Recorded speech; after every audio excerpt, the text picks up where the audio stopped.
Oh, there's a question about the Stafford Gambit, which I can maybe briefly answer. Yeah, in the Stafford, if you encounter pawn e5 in this position, there's basically two options for black. There's knight e4, which is probably the trickiest, but it's also the more dubious of the two options. The idea is if white plays d3, black is already winning after bishop c5, because white doesn't have a good way to defend f2. If takes, and black's going to win the queen.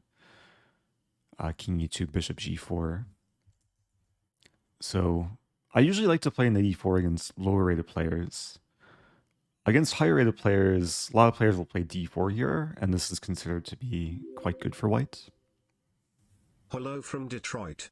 Hello, Hbazi. How's it going? So, yeah, if d4, black can still go for some tricky trap with queen h4, and then, yeah, 21% of the time on Lichess, people fall into the trap by playing g3, and then black has knight takes g3, exploiting this pin, but also clearing the e4 square, so after takes, queen e4 check, black's winning material. But if you think your opponent might know to play this and then either queen f3 or bishop e3, then knight d5 is actually the better move, objectively. Engine will give something for white, but there's c5 here, and it can still be interesting. Like, black can still fight for compensation. So, just a quick Stafford lesson. If you're just joining, I'm about to join the monthly classical arena.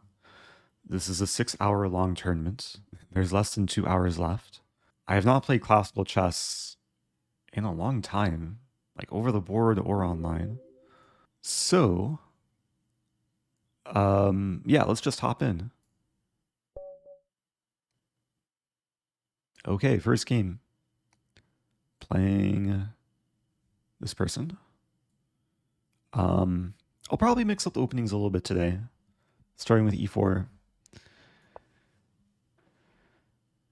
This opponent is provisionally rated. I mean, obviously, there's a pretty big rating differential here.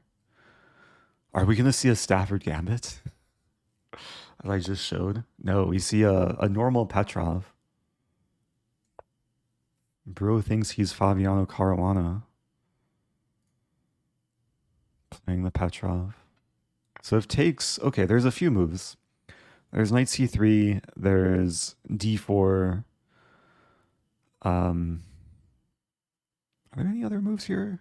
I think c4 is like a weird, tricky sideline. I'll play knight c3. The idea is to trade the knights. If takes, I can take, and then there's pretty fluid development with the bishops.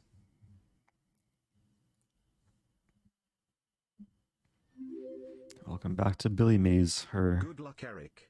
What kind of tea do you have today? Also, quack. Well, I do have tea today. You've caught me on a day where I'm actually drinking tea. It's a Japanese green tea. Okay, we see queen e7 check. This is actually a very common beginner mistake.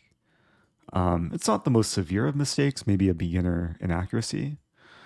But the reason why this is not great for black is it blocks a bishop, so it slows down black from castling. And it just helps me develop my plans to castle, put a rook on e1, and then try and exploit the open e-file.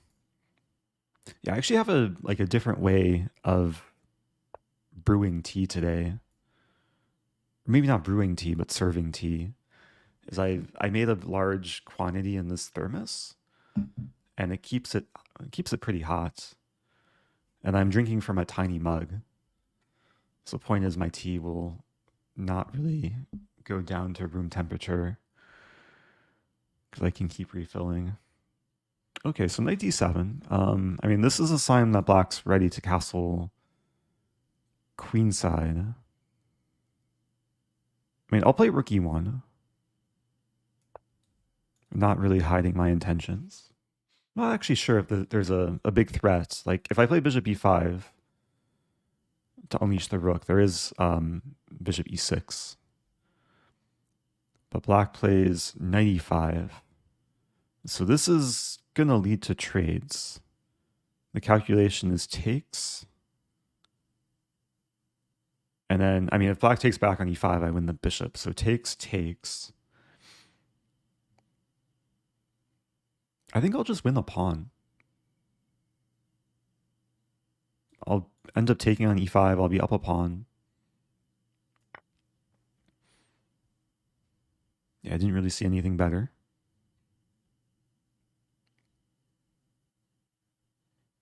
Oh, Mike Coker asking, what's the tricky sideline? I actually don't know much about it. I just know it's slightly offbeat. Maybe I can explore it after the game. Yeah, so here my knight's hanging, but makes sense to take the bishop. And black can take with two different things. If queen takes, then I don't trade queens. I just put my queen back and then win the queen. But black doesn't take the knight. And now I'm up a knight. Like, if I want to, I could just retreat and be up a minor piece. But I think I can win more material here with queen g4. And there's not too many ways for black to get out of check. I mean, king here or queen here are probably the most natural. Yeah, if king there, I would have had knight c6 to win the queen. If queen e6, I can take and then fork. So no mercy. Likely be up a full rook after all said and done. Or actually now a full rook and knight. Knight will be saved. I will say though, my opponent played like very reasonably from the opening. Like the first maybe 5 moves. I mean, queen e7 was a small mistake, but even then they almost got like a reasonable position in the middle game. But now it's time to show no mercy. Go back and complete development.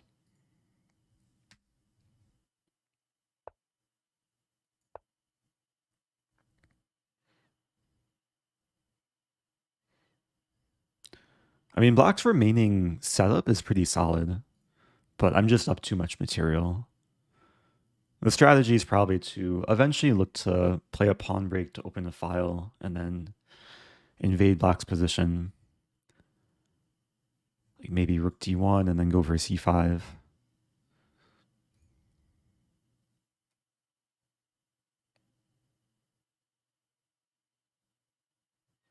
Are you still like top 20 classical on Lichess? Question from Matt. I haven't been on the leaderboard in I can't remember how long. I can't remember last time I was even on the leaderboard because I just don't play enough classical chess. So my rating just doesn't get established. I can check after the game though if my current rating would put me on the leaderboard.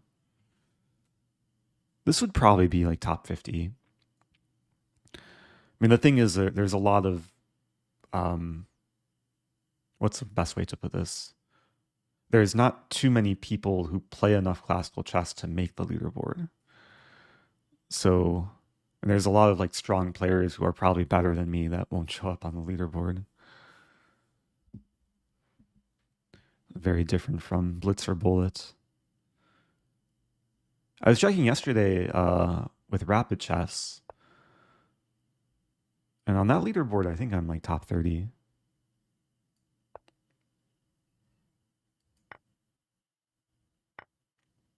Okay. Do I want to trade pawns? Might as well.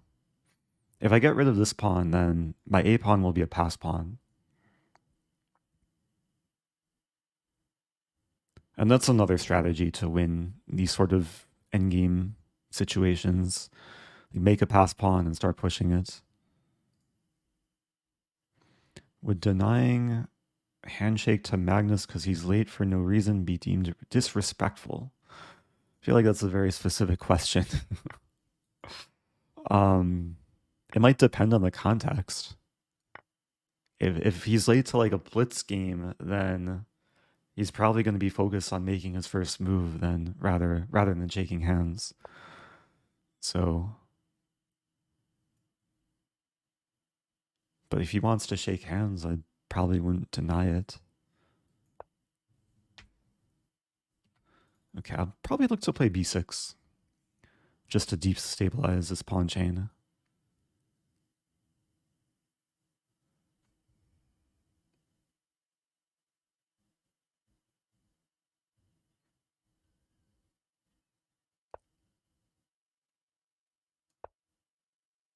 Yeah, so if takes, I can take with rook.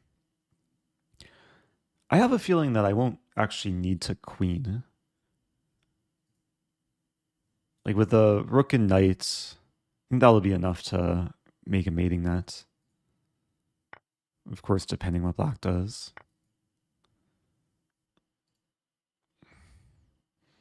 Yeah, I think every time I stream, I get questions about like how Lichess and chess.com ratings correlate. I'm probably not the best person to ask. But there are like various websites. If you just Google that exact thing, like chess.com, Lichess rating correlation, there's various websites that have done like statistical analysis about how they compare. It might depend on the level. Yeah, I think at a lower rating, chess.com is a bit lower than Lichess, but at higher ratings, they might be a bit more similar.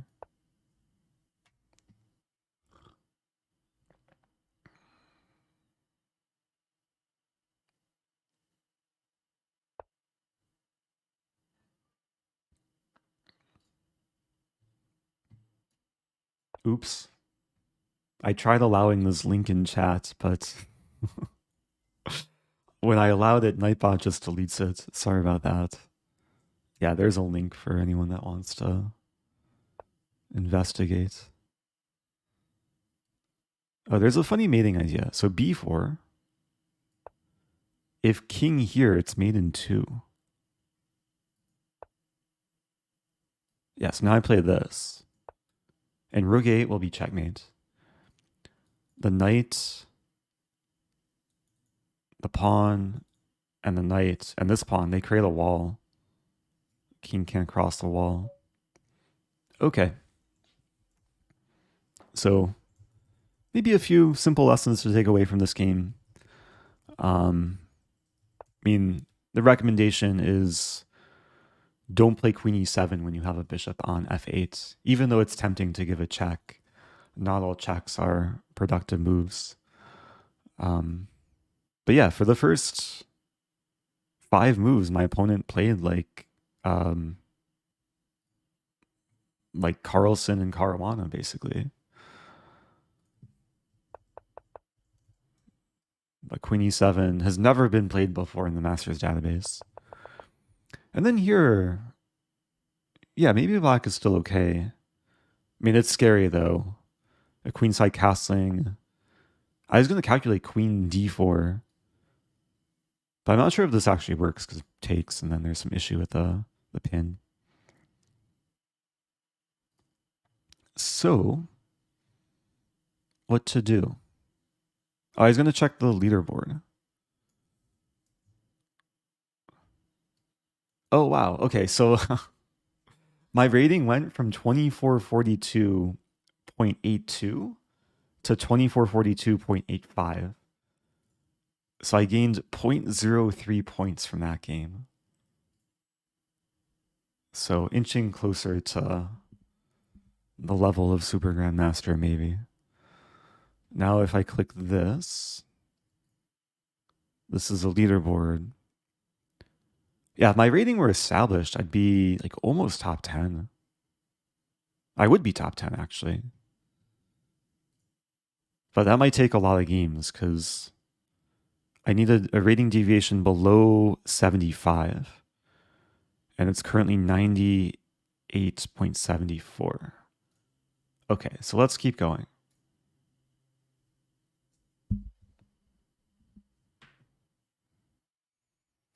Inching closer, more like millimetering closer. Yeah, that's probably a more accurate way to describe my progress. Oh, yes, my millimeters.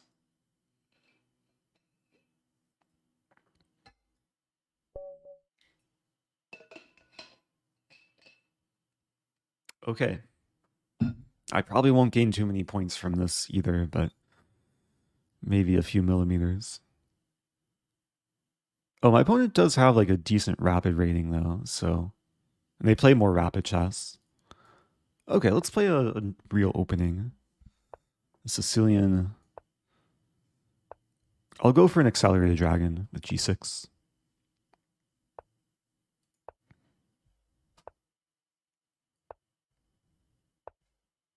Yeah, still theory. With f3, I'm actually wondering if I can play d5 right away.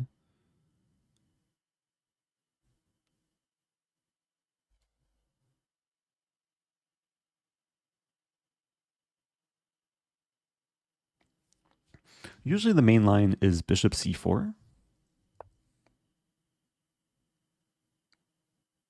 Okay, I'm going to try d5. I don't see anything wrong with it. I'll be curious to check after the game.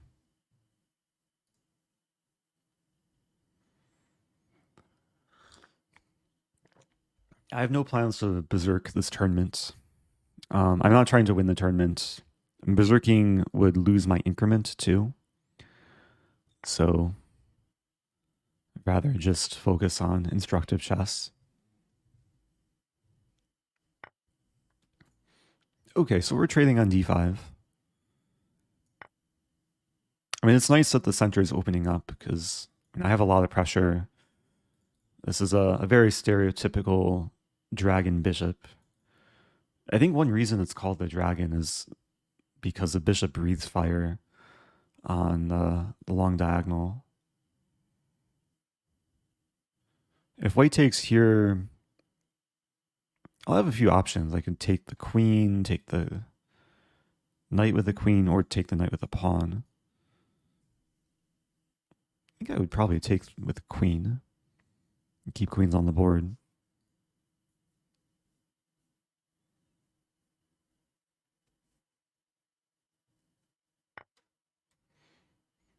Yeah, I don't think it makes sense to trade queens here because white would take over the d file, and then I'm left with slightly damaged structure. So always have to be aware of potential for bishop b5 with my queen and king aligned. But it doesn't work right away for white. And b2 is attacked. Okay, so white's basically saying, oh no, my pawn. If I take the pawn, there's bishop b5, I lose my queen. So I think I'll just castle here. Safety first.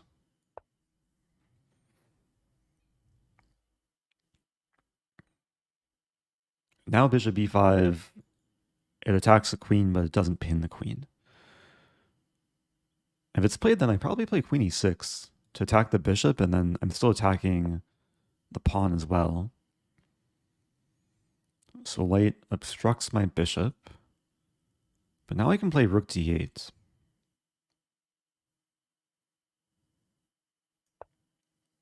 And this attacks and pins the bishop. And if white defends, I can attack again. I think I'll be winning material. So, pretty nice opening success. A very nice opening success. Winning in 13 moves. I don't think I did anything too special there, apart from developing. In d5, it's one of the benefits of playing the accelerated dragon. Oh, thank you, D&B Head, gifting 5. Really appreciate that. Like usually the normal dragon is when you play d6. It still resembles a similar setup. But because black commits to d6 in the normal dragon, then usually d5 loses a tempo. But in the move order I played, Accelerator Dragon, I haven't moved my d-pawn, so I can play d5 in one go. And, okay, apparently this is a mistake? Ah, because bishop b5. And it's kind of weird to defend the knight. Huh. Yeah, I guess bishop d7 blocks the queen and white wins a pawn. Okay, so I'll probably avoid playing d5 in the future. Engine says I should just castle here. Oh, there is a trap. Or there, maybe not a trap, but there's a nice line for black that if white plays bishop c4 here, there's a very strong move, queen b6. Which looks counterintuitive because it looks like white might have discoveries, but it's black exploiting white. And white has to be very careful not to lose material here. And knight takes e4 is a threat. And I imagine like after castling, then there's still lines where d5 can be played. Like queen d2, d5. Okay. So a few lessons to take away, like even for me.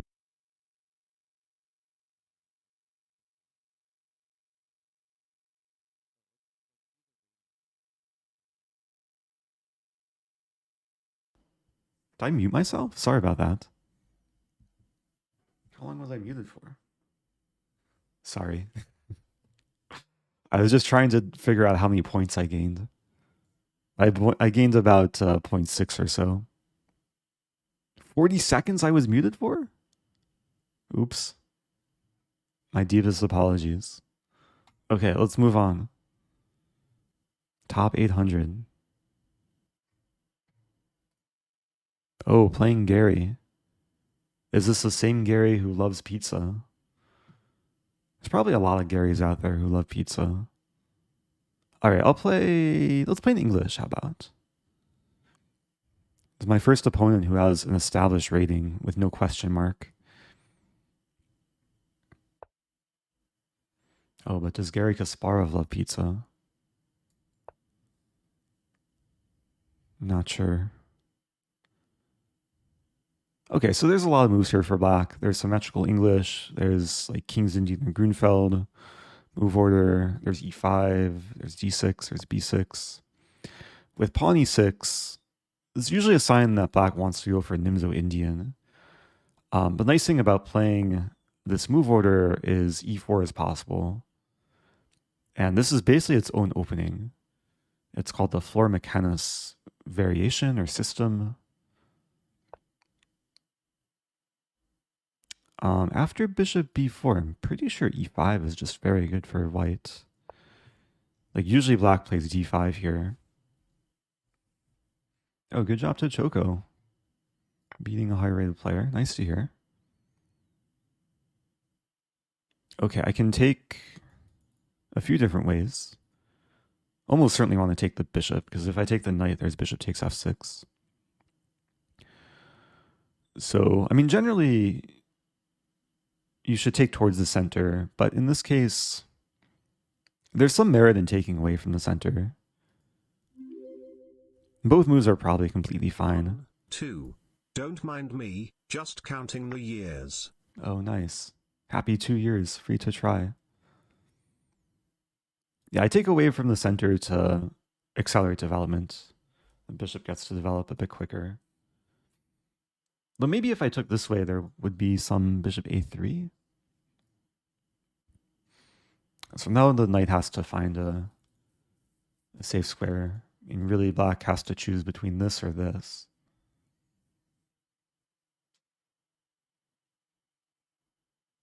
Knight e4 looks super risky for black because then the knight can further be kicked around.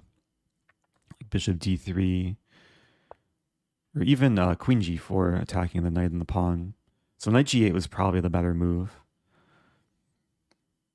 I'm actually wondering if I can still play queen g4. And usually you should focus on developing the minor pieces before the queen. But this comes with tempo. Yay. Yay. Thank you, Ricky Jollygood. Yeah, very often you'll see this type of move in like a French.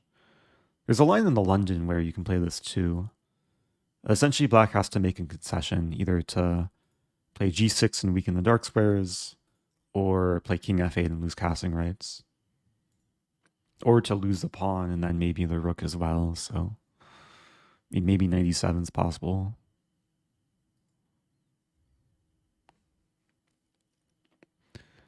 I think the big issue with g6 is black's already traded off the dark square bishop, and I still have my dark square bishop.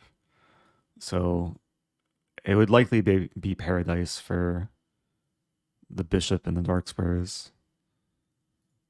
And there's a line like g6, bishop, g5, f6, takes, queen h4, castling.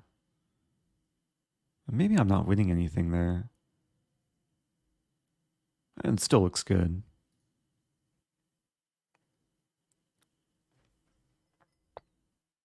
Oh, so black plays 97. Sacking a pawn. I mean, likely going to be sacking another pawn too. So takes, rook g8 takes. I don't really see black's compensation. My queen's not getting trapped. Yeah, life is very good here. Oh, that move I didn't see though. Somehow I was just blind to it. It's not really that scary for me. I can still keep the pressure. I think now it's a question if I want to play bishop d3 to threaten takes and takes, or if I want to play knight f3 to basically threaten to trap the queen with bishop g5. I mean, knight f3, I think there's queen e7, and then black is kind of surviving. Bishop d3.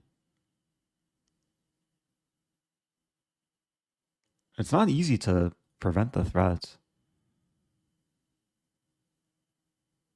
Yeah, let's start with this. I mean, there's rook f8, but then I can win the pawn. Queen h4 is maybe an interesting try. With the idea if I take, there's takes and the queen defends the rook. But with queen h4, I play knight f3. Yeah, this is basically another opening success. I think my opponent just got into trouble. Like, they played what looks like natural moves, but after e5, it gets really bad for black. And, I mean, probably here the best move was king f8 to try and not make too many concessions, to hold on to material too. I see some talk about Danya. Is he a witch or a wizard? Or both? Okay, rook f8. So now I can play bishop h6, creating the battery against the rook. I could also take and then play this. It probably doesn't matter. I'll play bishop h6 first. I think with this move, I'm basically trapping the rook. The knight's tied down to defending it, and I'm ready to take the knight. And if queen e7, I take, and whatever takes back, I can take, trade queens. I'll be up a, rook and pawn for... Rook and pawn for bishop in the end. This is not an Orthoschnap. This is in English. Yeah, Orthoschnap is, I mean, maybe there's some similar vibes. Usually it's when black plays d5 and then the center opens a bit. It's against the French. But this is a floor Mikenas English.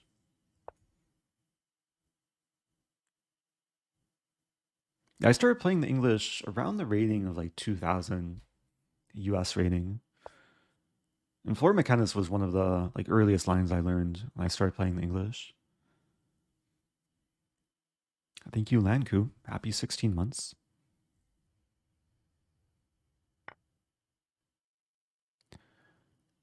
Now, this is actually kind of an interesting decision because, of course, I can take the rook and simplify, but there's really no rush. I think I'll just start with this. And the plan might just be to get the knight to h7. Or maybe bishop here.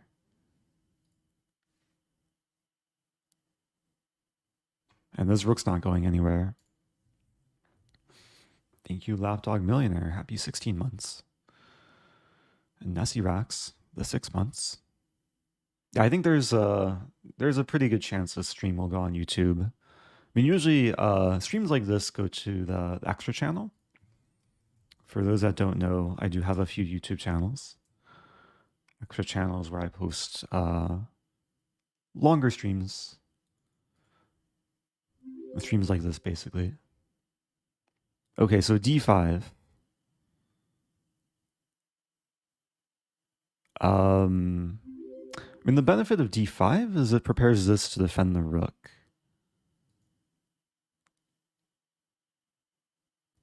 What if I take first?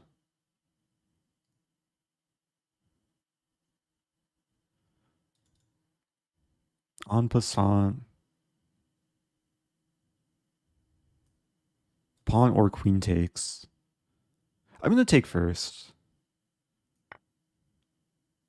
I'm seeing a line that could be really nice.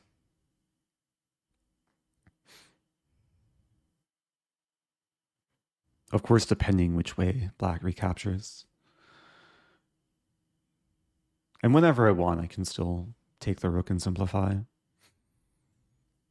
Oh, thank you, Cake June, gifting to Turtle Dive. Thank you, Edict of Worms as well. Happy 8 months.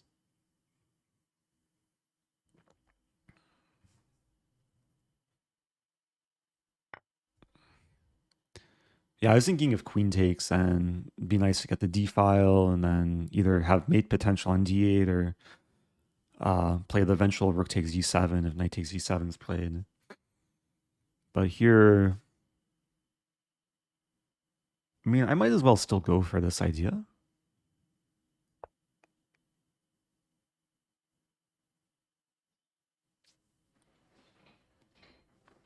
And even if the knight comes here, then I'll still eventually take on f8 and simplify.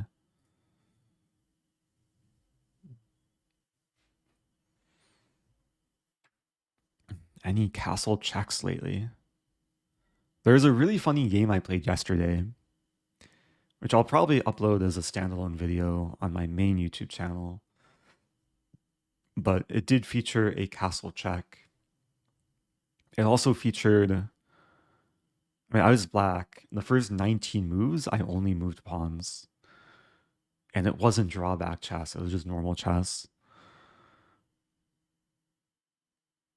And all the pawn moves were justified. Like, I got a winning position after 19 moves. I have a feeling a lot of people want to see drawback chess. Maybe after this tournament. Like, there's over an hour left, so maybe similar to yesterday, I can end the stream with some drawback chess.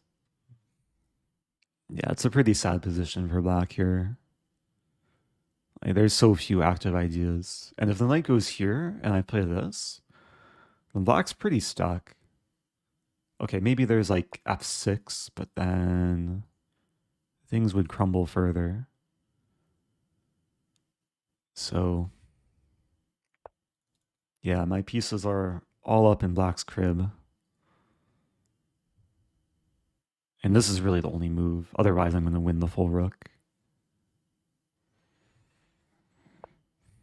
So knight d7. So, I mean, do I want to take the rook? Probably. Bishop g5, queen e6. If I take and then take and then take and then take and then take and then take,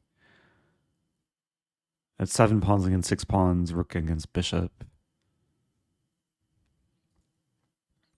I guess the other thing to consider is starting with this move. Because then I set up the idea of still taking, but then winning the pawn in the end. And maybe that's just a better, cleaner way to go. Of course, it takes a little bit more mental energy to calculate. But does black really have anything? I don't think so. I could actually castle too. Maybe castling is even slightly better. Yeah, let's castle. The reason why it's slightly preferable is it frees up the e1 square for the rook. So the king just gets out of the way. Yeah, I think what's likely to happen if my opponent doesn't resign is I'll take on f8 as many times as I can and then win the pawn in the end. Okay, let's cash in.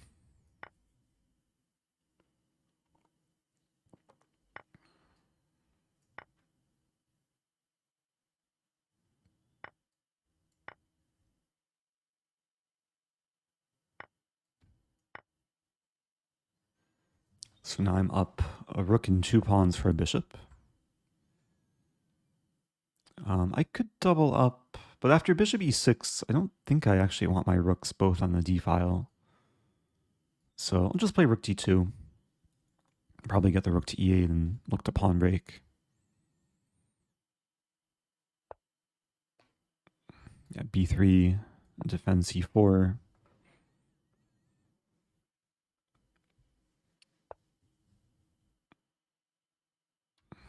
I might as well play a5. Solid structure.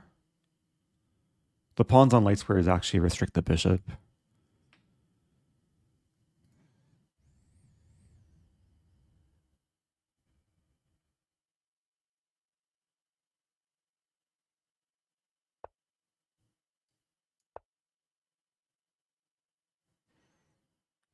Yeah, it's true I didn't have to simplify, but I think this is just easier to play.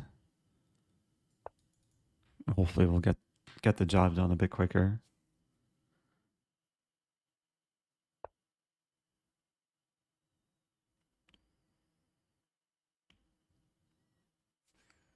Okay, how to make progress. Maybe this move. Just kind of slide in. There is a line. King e7 takes king d7. The rook is trapped.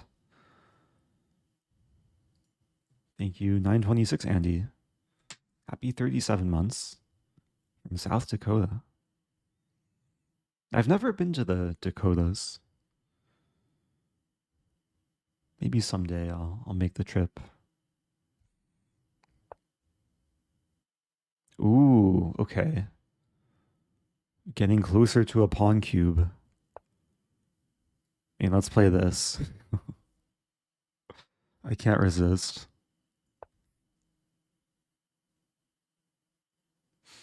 c4 is defended. Okay, maybe I should have taken. But I like the pawns like this, resembling a Tetris piece. I'll just win the a pawn.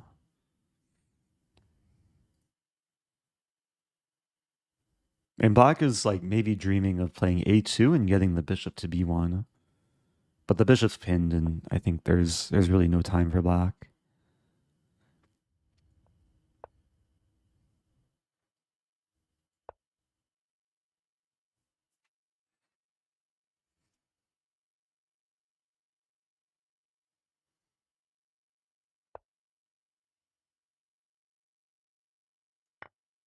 Okay, I'm up a rook and 4 pawns.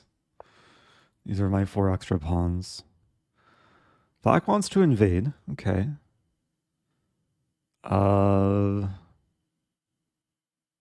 Safety first, rook a2. Probably wasn't necessary, but... And b6 will come soon. Oh, can I just go for mate? Like rook c5? I guess if I ever play g3, there's king f3, though. Okay, I'll play b6.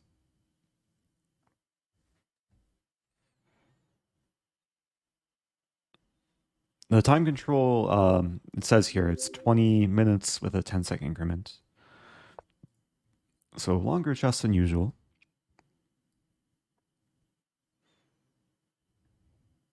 Okay, I'll keep pushing my pawns. I'll probably look to play this and then maybe start pushing the c-pawns.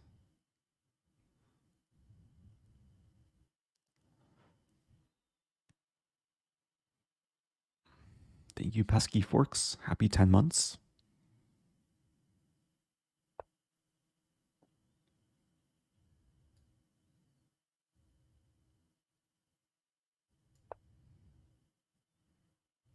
Bishop goes back. I can play c4.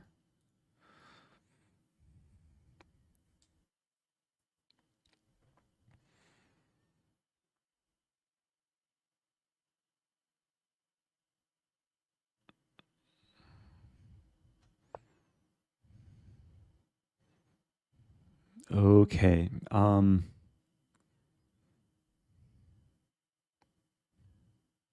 Looking for the most efficient way. I mean, there's rook a4 check. I guess I could start with rook a4.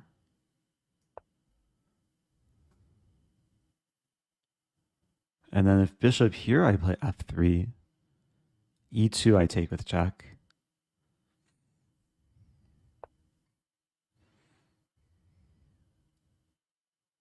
Yeah, bishop is pinned. I do give black the passed pawn, but it's nice winning the bishop.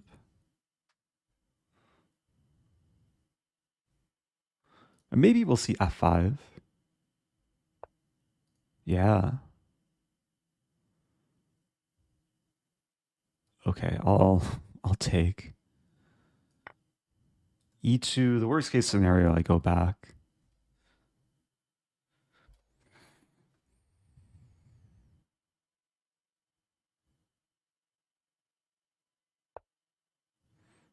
Might as well take first.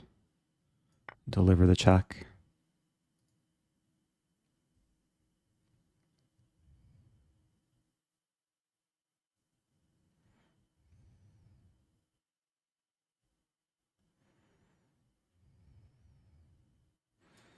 Are we going to see king e3? King e3, I have rook e6. If king takes here, the king does prevent either rook from coming to the e-file. Actually wondering if I have any mating net. Looking for lines where I allow black to queen, but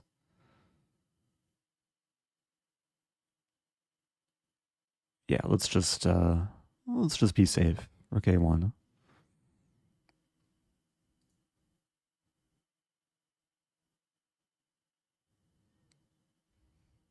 How did you get an ambulance next to your name? Well, I called the ambulance. It wasn't for me, but yeah, what to do? I went to my Lichess settings, and there's an option to update your flare. It's a relatively new feature on Lichess. Oh yeah, someone's explaining in chat.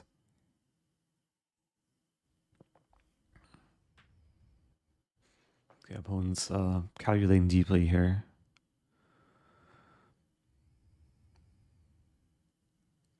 I've basically played this whole game trying to win efficiently. It just so happened that my opponent allowed me to take on b5. I wasn't striving to make a pawn cube. The cube probably won't be formed. It takes too many unnecessary c-pawn moves. There's a question, was g4 not an option? g4 was an option. Yeah, g4, there's king e5. I would still probably eventually go back to just ensure black's not queening.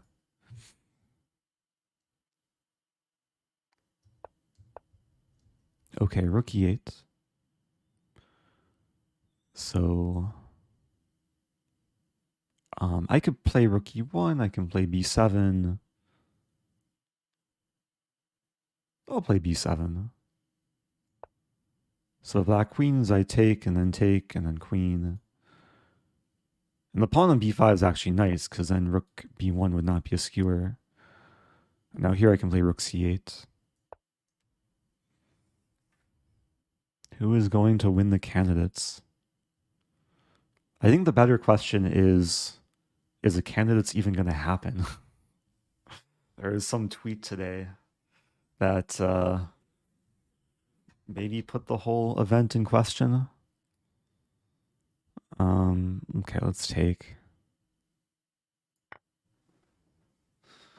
But hopefully the answer is Fabi.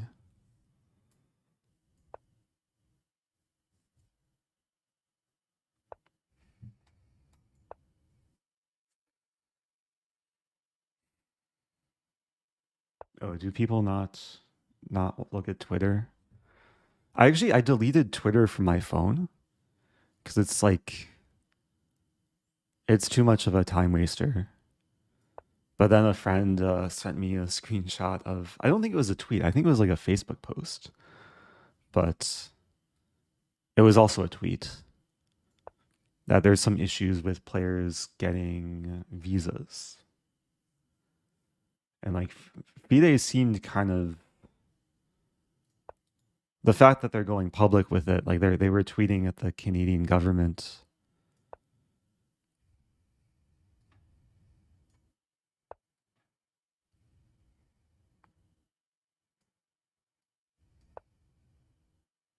I mean, hopefully it's resolved, but it did seem kind of serious.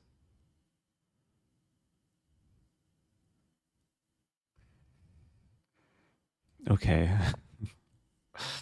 Let's just be careful not to stalemate. Making progress. That's a skewer. Did I miss mate in 2? Maybe. Okay, this isn't stalemate. 2 legal moves.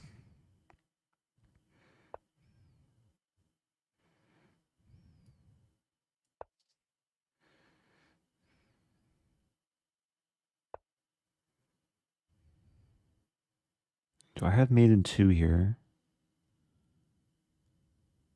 It feels close. I mean, I have mate in 3. Okay, I'll play mate in 3. So king h2 is the only legal move. Wait. Do I not have mate in... Oh no, this is mate in 2. Okay. There we go.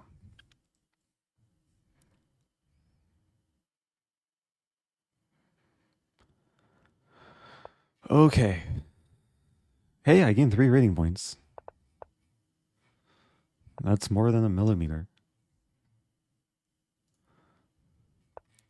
Yeah, this is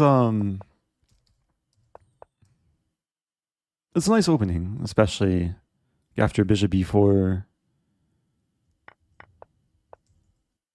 Wow, so Engine says white's already winning after queen g4. And it looks good, but after king f8, I wouldn't think it's like completely winning. Engine's kind of changing its mind. But yeah, white's much her choice.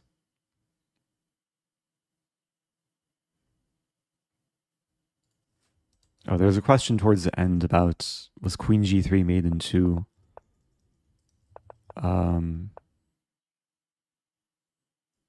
Apparently it was made in 5, at least in this moment. So, let's keep it going.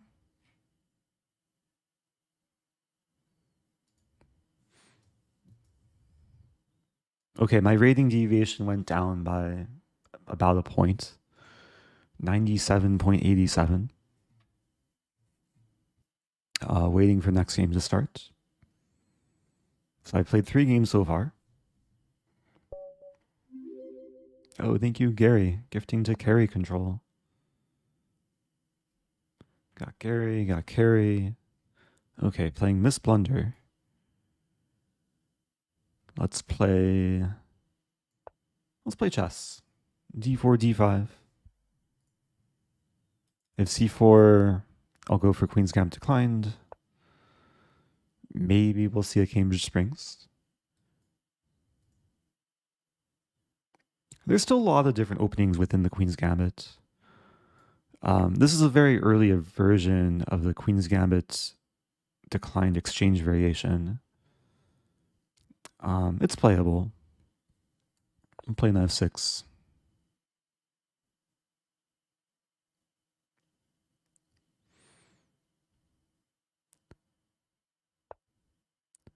So it's important to note that this is not symmetrical because I'm missing an e-pawn, white's missing a c-pawn.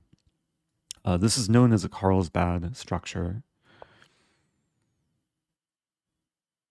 I'm not actually sure of like the history of the name. Like who's Carl and why is he bad? I think it's named after like a city maybe? But there's a lot of thematic ideas for both sides in the structure. Like generally when you're white, you go for some minority attack with b4, b5 in the middle game, or you look to put a knight on e5. As black, sometimes you go for the kingside attack. Bishop d6 is not the most common move. Like usually bishop e7 is played to break the pin. But this is a bit more ambitious. Oh, Carl is actually good. It's a German city. Okay. I think Barmen is also a German city, right? Maybe. Probably a few openings in chess named after German cities. Berlin is probably the most well known. So, there's a couple plans. One plan is to do the knight walk, to get the knight to g6. Another plan is just to like play rook e8, bishop e6, knight d7, and then kind of just chill, maybe expand on the queen side. White is playing a bit slowly with h3. And maybe they were scared of bishop g4, but it was not my intention to play that move. Oh, there's a tournament in 1923 in Carlsbad. Or presumably this structure happened. Okay, let's start with rook e8. White's playing very solidly so far.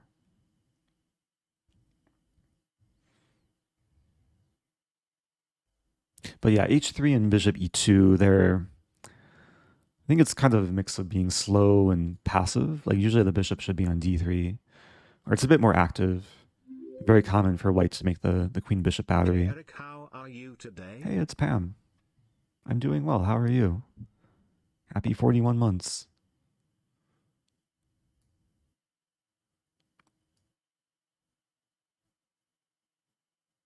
Yeah, more recently I've been playing the setup with bishop e6, knight d7.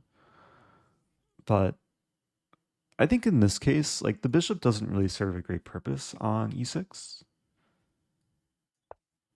And I'd like to get my knight to g6 quickly, mainly for the reason that when the knight's on g6, it takes away these squares for the bishop.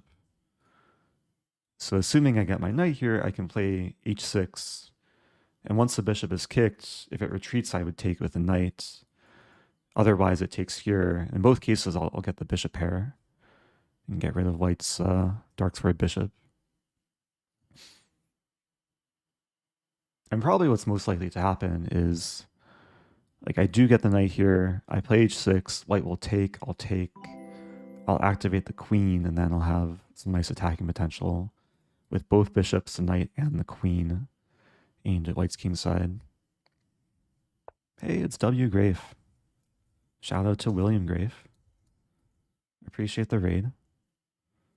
The Gambit man.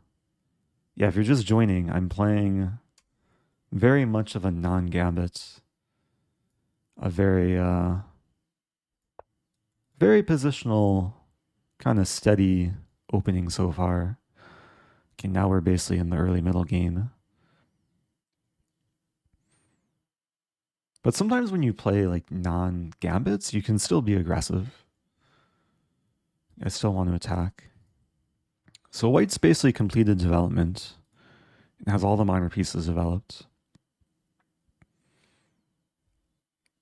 But sometimes these positions can be difficult to play if white doesn't know what to do.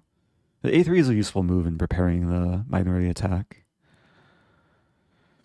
So it is a question, like if I want to play a5 to try and slow down b4, or if I just carry through with my plan. I think I'll just carry through with my plan.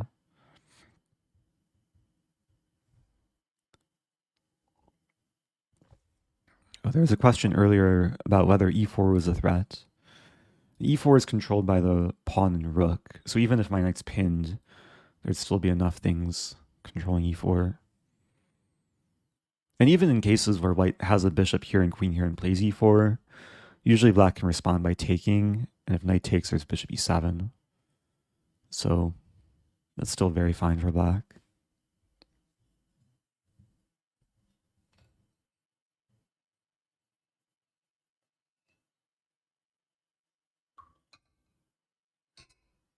Gradually working my way through this tea. Been using this Twitch thermos. There's a point in time Twitch used to send like gift packages to its partners, but I think that time has passed.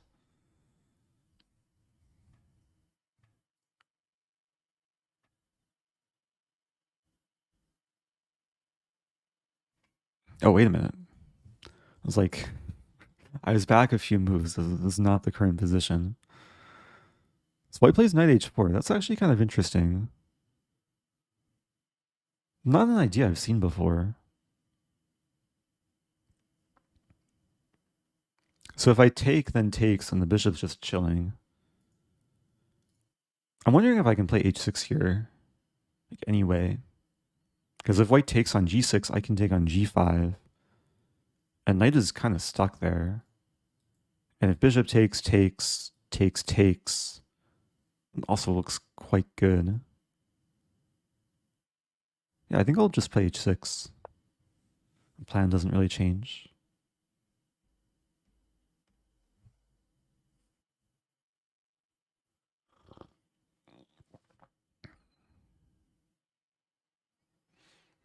Yeah, the Carls bad is getting Carls better.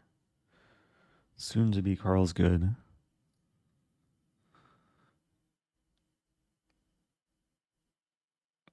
I mean, if white takes and then I take, the knight can save itself, but then I'll win a pawn.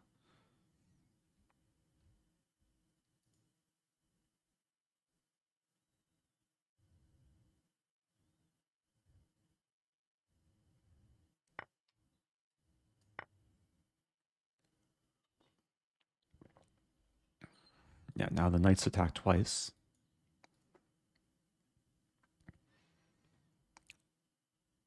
So there's a couple options for white. Knight takes or knight f3.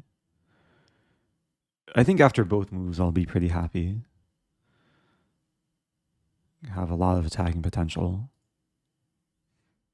Question from Barata Toxica, asking whether this advice is right. Trade pieces when winning, trade pawns when losing. I have to think about that, actually. That's very general advice. Probably in the majority of cases, that advice would hold true, but there's always exceptions. There's times when you're winning, you don't want to trade, you just want to attack.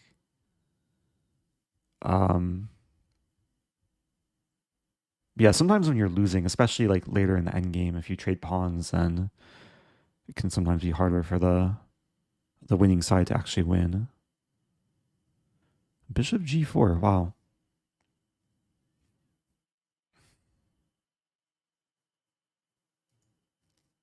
White's just going for trades. I don't think I can avoid the trade of bishops. Like if I play f5, there's bishop h5.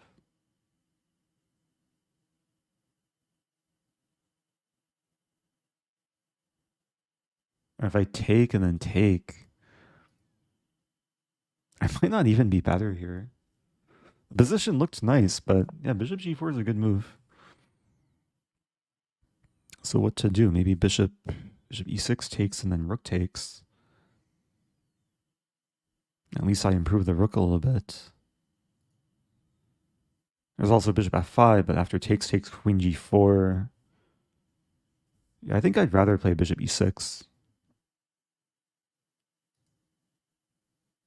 Considering h5, but after takes.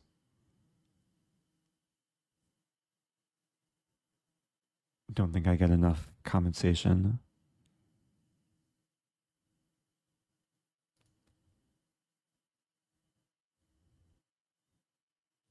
I mean, it's worth kind of trying to judge the endgame, like after takes.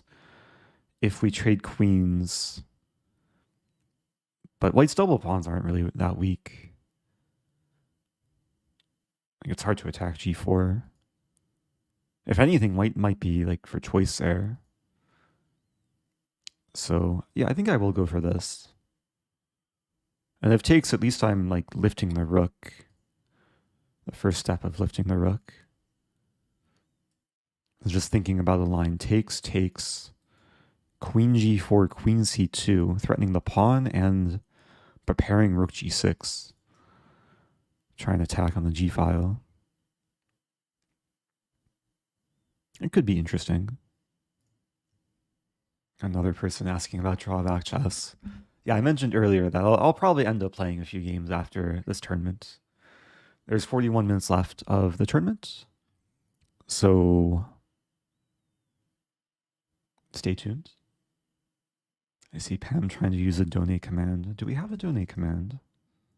We don't. Do we have a tip command? What happened to the command? Support?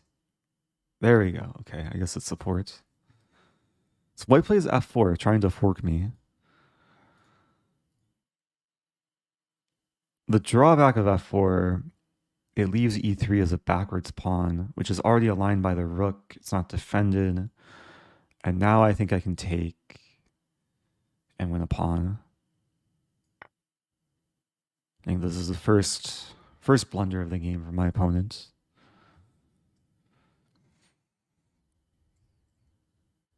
But through here, like if white had taken and played queen g4, I think white was doing quite fine. I see the comment from Laclede Ave.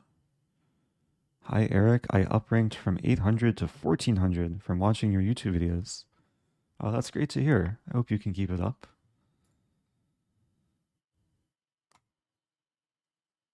Or maybe now you can rank up from 1400 to 2000 by watching the streams. Okay, so let's take and I'll win the pawn. Getting ready to double up on the e-file.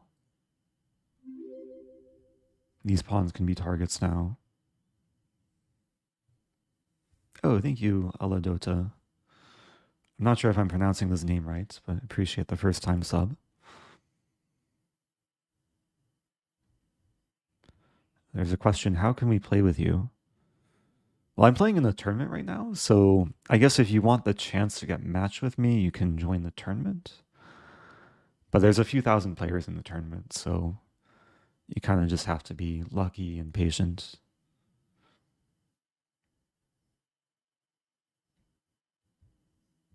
I do sometimes do like viewer challenge streams.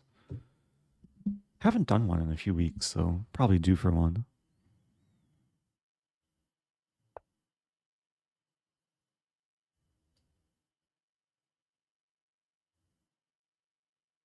Okay, so yeah, I definitely want to double up. Taking would be a small... Oh, actually? Well, I could have taken and then taken. Maybe it would still be not the best move because rook e7, white gets counterplay. I should have at least considered taking and taking. But this also looks good, controlling the only open file. And white's a little bit stuck here. Like the rook's tied down to the pawn. Now I'm happy to trade rooks and then win the pawn.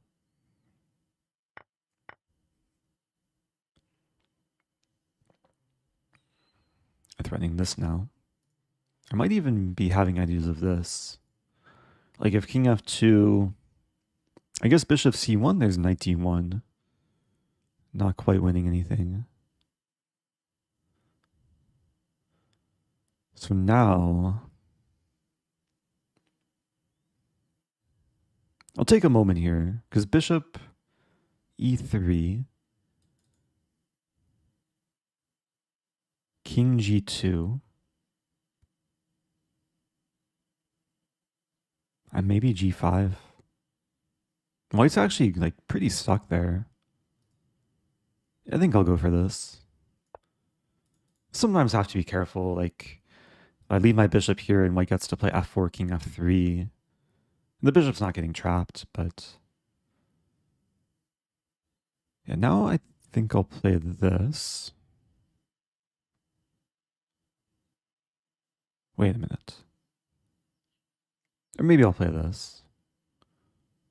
Yeah, this prevents f4, get the king in.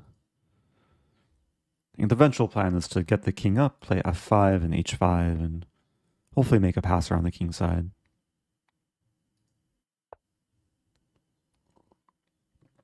So white's going to try and walk around with the king. Maybe I can play f5 right away.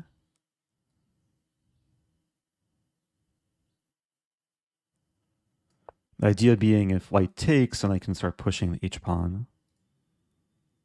And it's a temporary pawn sacrifice. But I'm really just trying to take advantage of the fact the knight's tied down to the d-pawn. And I have the 3-on-2 majority. I will say, though, my opponent played a pretty good game for the rating. Like, really, the main mistake this game was playing f4. Had a very solid opening. Guess I should choose between king f7 or h5. I think both moves are fine. Play h5 first. There's knight g3 and then h4, knight h5. And then I would take, and the knight's actually trapped in that line.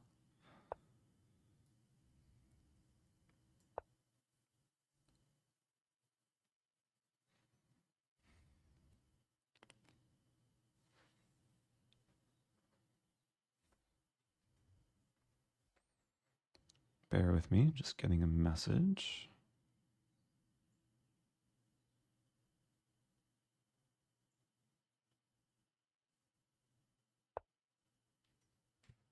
Knight f1. So with knight f1, I can play bishop f4. Like, of course I can take the pawn, that would be winning, but this is actually a little bit more, what's the right word? Cool or cruel? Maybe a mix of cruel and cool.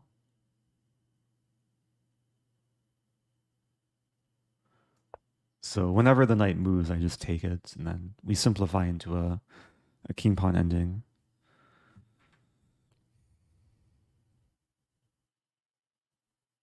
Oppressive. Yeah, maybe oppressive is a better word.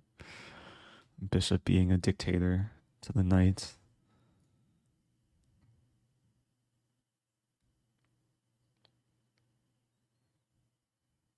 Yeah, this is cool and unusual punishment.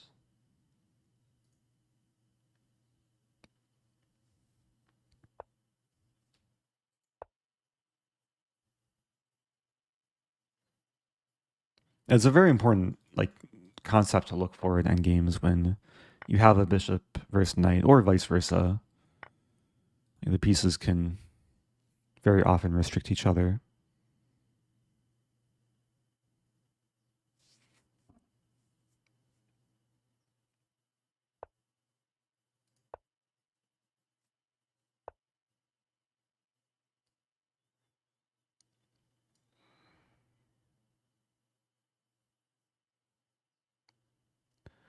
Okay, there's a lot of ways to win this. There is one way that's like the most efficient, which I'm trying to set up. I'm not sure if we'll actually see it though.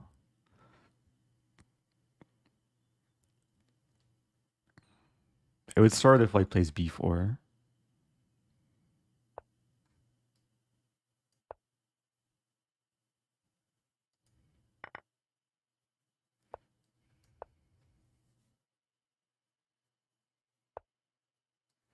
Okay, so here's what I'm going to set up.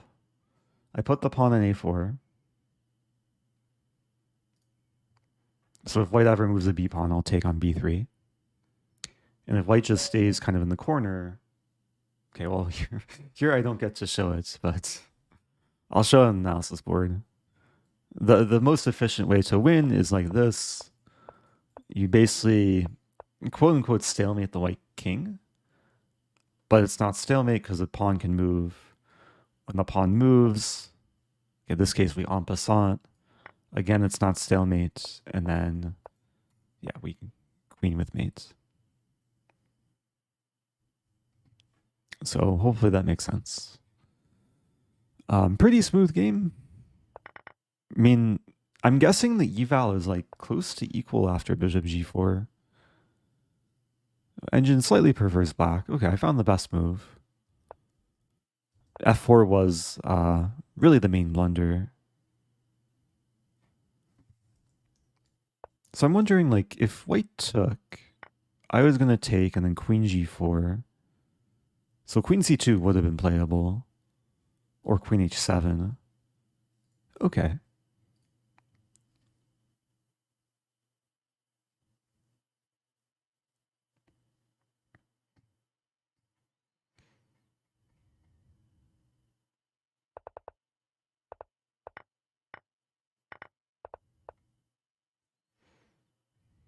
Yeah, the engine analysis still crunching. But yeah, again, I think this was a nice game. Let's move on. About half hour left. I've played 4 games total. My deviation is still around 97. Yeah, next time maybe I'll have to strive to play the whole tournament. Okay, playing ProfessorFinesse.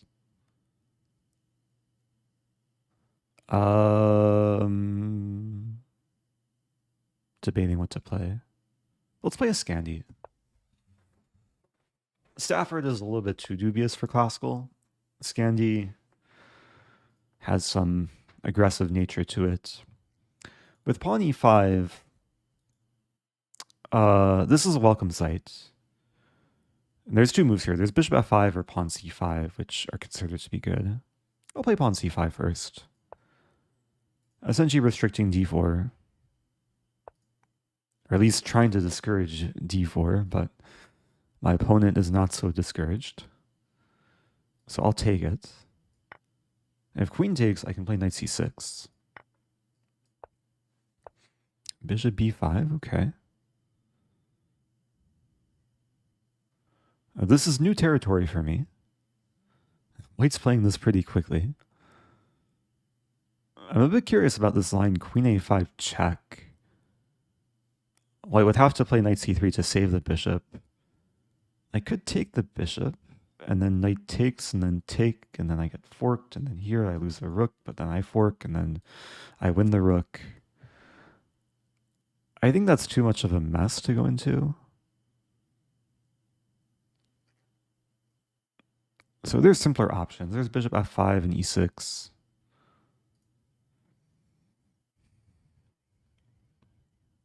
I kind of like bishop f5.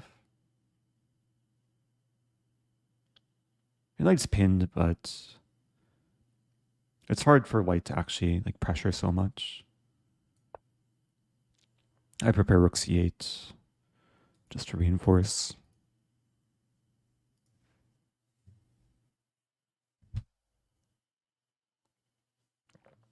Maybe after the game I can analyze that queen a5 line.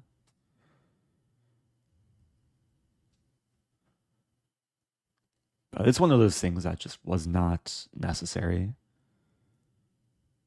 And I should really be focusing on developing my minor pieces coming up the kingside. Like I've neglected kingside development this whole game so far. Yeah, again, queen a5 does not win the bishop because knight defends. And there was also the line where we trade on d4, which is probably playable for both players. Okay, here we're trading on c6. So that's actually a welcome sight because my pawn, or my b pawn is now a c pawn. d5 is well reinforced. And maybe sometime in the future I can expand with c5 yet again. And I have the bishop pair. So yeah, it kind of feels like a Caro-Kann now. And this is usually a structure that you see from a Caro-Kann, or even like a reverse London. But the bishop is happy to be outside the pawn chain. Now I don't want to play c5 right away because that allows queen a4 check. I probably don't want to trade queens. So it's kind of a question how to develop these pieces.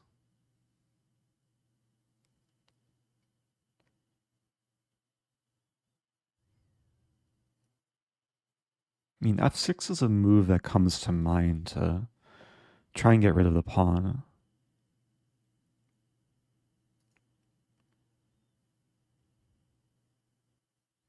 Oh, there's knight e7. Blocks the bishop, though.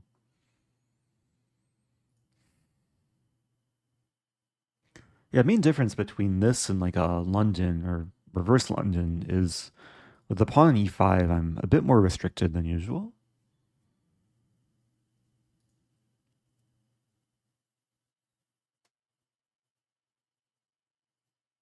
It's possible c5 is like completely fine, and then we just trade queens and get some more simplified position.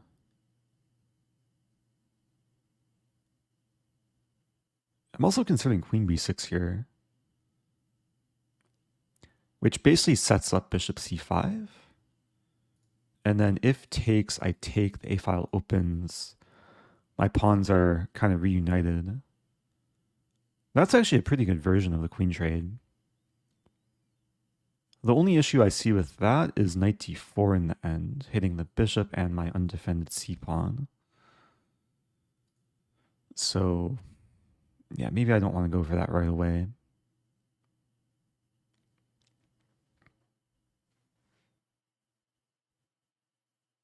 Yeah, I'm not actually sure what to do here. I'm looking at queen d7 again. It feels slow because I'm not touching these pieces, but queen d7 to prepare this and not allow this. And then maybe I can get the knight to c6.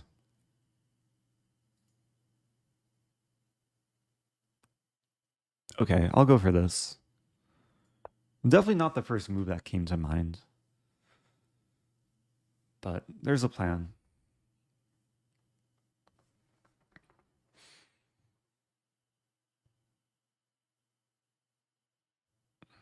I mean, white could try b4 to try and slow down c5. Although b4 might still allow c5 because takes rook c8.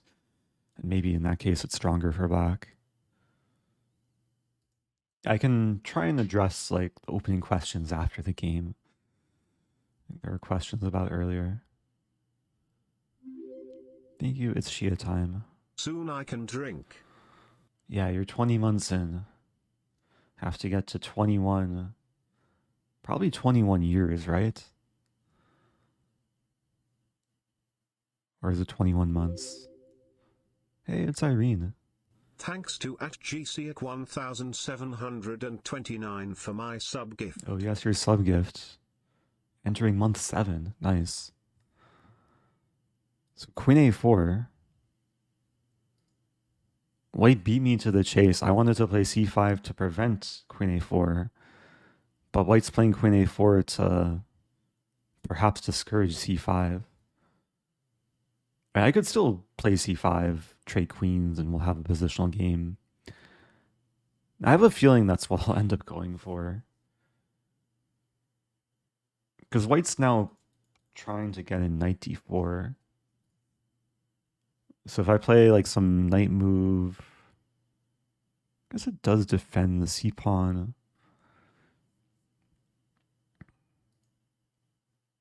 And there's also bishop c5 here, but knight d4, and I don't want to take. Okay, we're going to go into what will probably be a queenless middle game.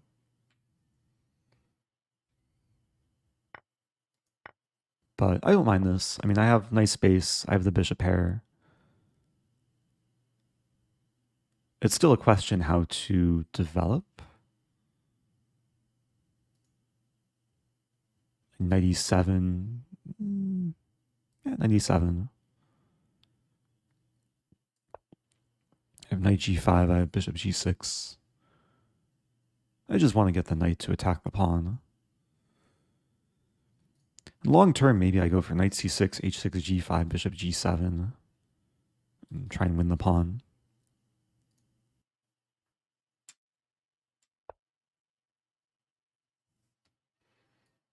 Oh, there's a question about if Twitch takes a cut of donations. Yeah, so donations that are made through Streamlabs is not actually through Twitch. I think Streamlabs just takes like the standard credit card fee. But Twitch does take a cut on subs and bits. So hopefully that makes sense. Yeah, I can sometimes depend on the streamer. I mean, full transparency, it's like a 70-30 split for me. Eric de Peritz.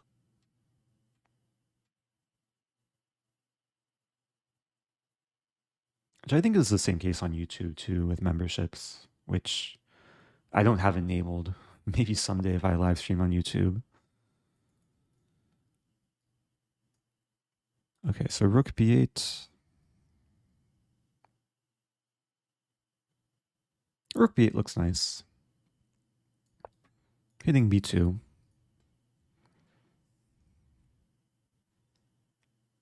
And there's no rook b1. Bishop's very useful here. And the only moves I see for white to not lose this pawn are bishop c1 or b3. Just because. Thank you, I am Rosen. Okay, someone figured out how to donate.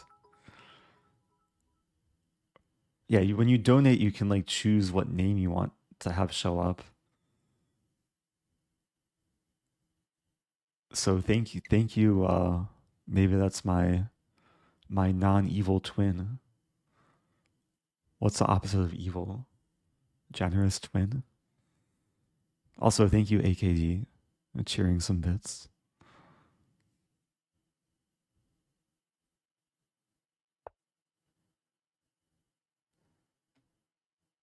Okay, so white plays b3.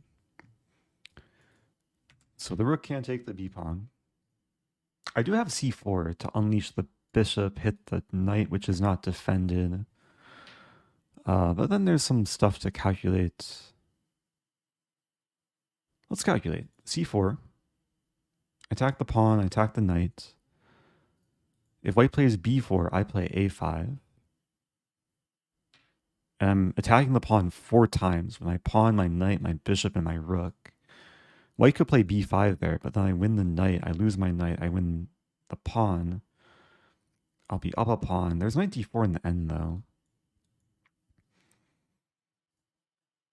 And this might be enough of a reason to not play c4. Even though it looks fun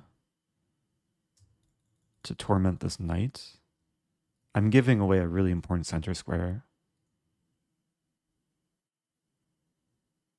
So I think I would rather do something else. I'm looking at kind of a random move. I'm looking at h6. Idea to play g5, g4. And then go after this pawn.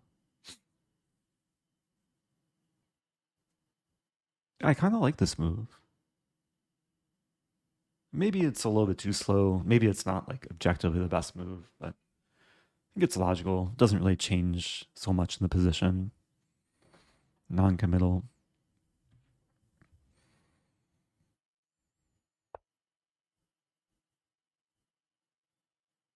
Okay, so rook AD1.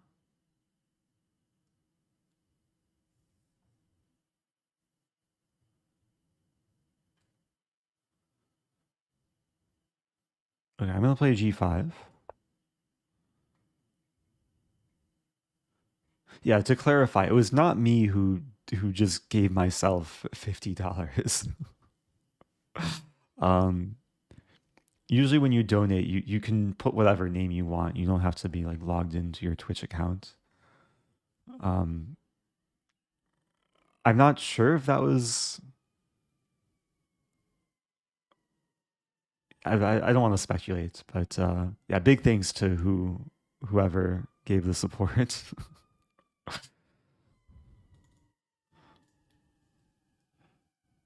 I guess the one speculation is whoever donated, was there some confusion? Did you think you have to enter my username?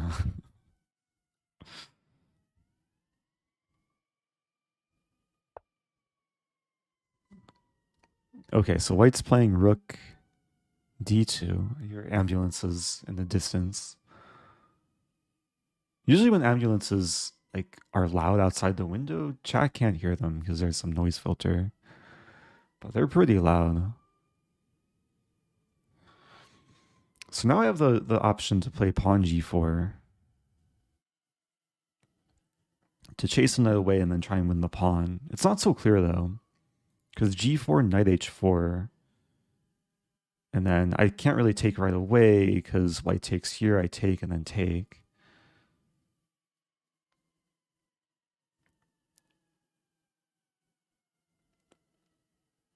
So I'm considering this move.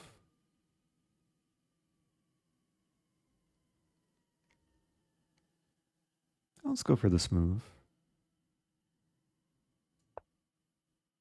I might just want to take and then take. I do have to be aware of this pin. Like, nothing can take the bishop, which is good. And it's really not easy for white to defend the pawn now. Or I guess I should say over-defend the pawn. These pawns restrict the bishop from defending. Maybe white could try knight c4, exploiting my d-pawn, which is pinned. But if knight c4, I can take and then move the king. Knight's attacked, and I'll probably still win the pawn.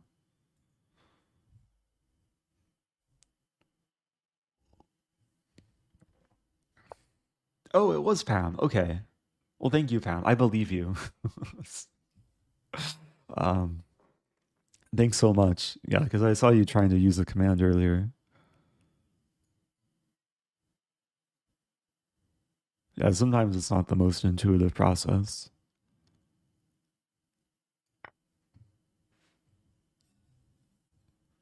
Okay, so I won the pawn.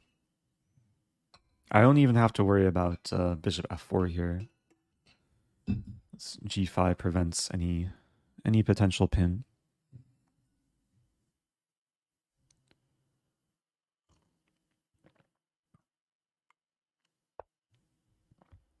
F4 is interesting, actually.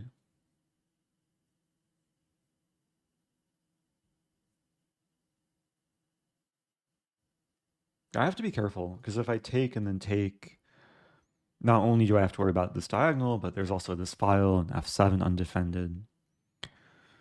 So I like the idea of knight g4 here, simply attacking the undefended bishop.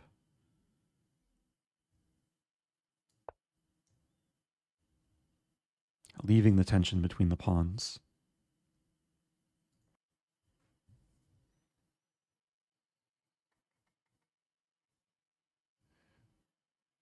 Hey, it's Bigfoot.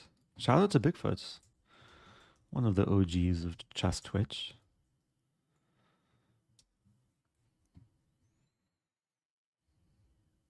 Yeah, I think this game has been a nice example of just kind of basic positional play from such a structure. Like usually the structure happens from Caro-Kann, but I guess also sometimes a Scandi. I Am Rosen is back with a $5 tip. Thank you, I Am Rosen. Really appreciate it.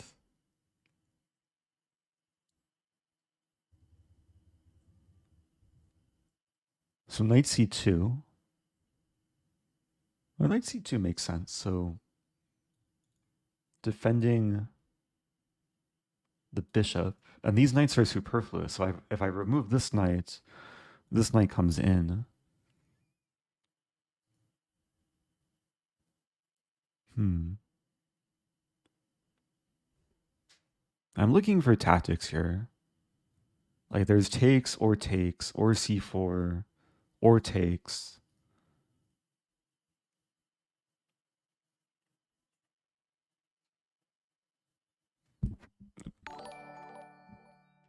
Oh, thank you, not I am Rosen. Oh, there's such a variety of generous supporters.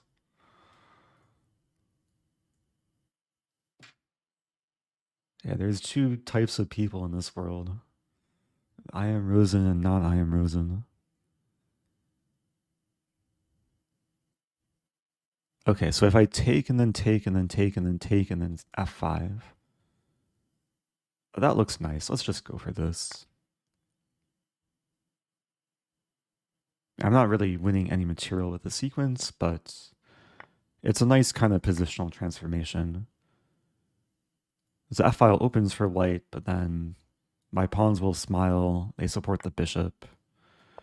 Have this diamond-shaped thing. Bishop d6 is on tap, along with rook g8. Yeah, life is good. Hey, it's Choco.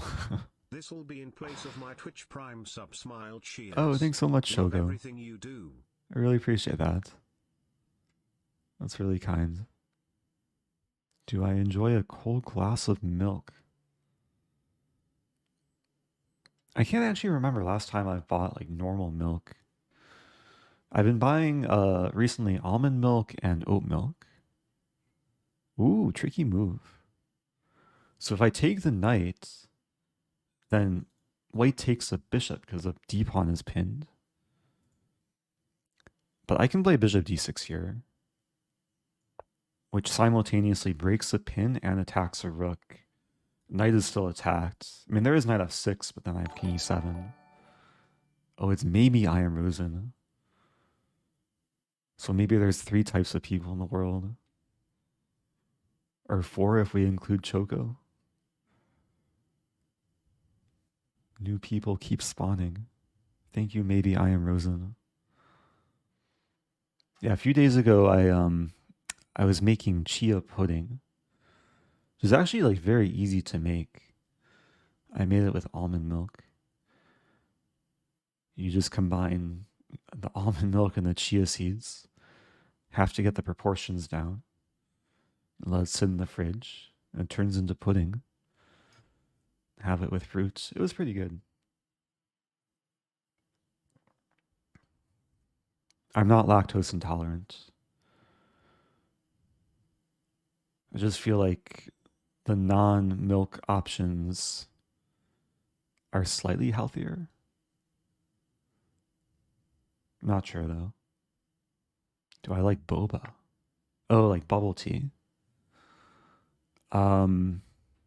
I like it, but I don't have it too often.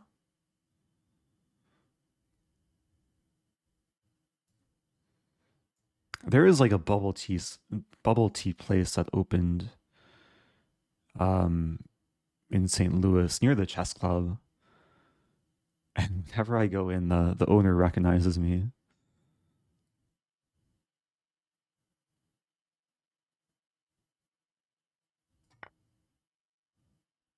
Okay. So I'm up the exchange now.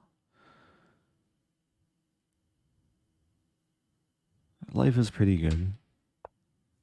Play king e7. Yeah, the pawn was not really pinned.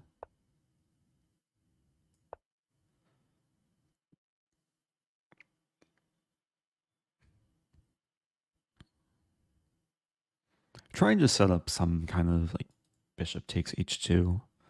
The rook's defended, so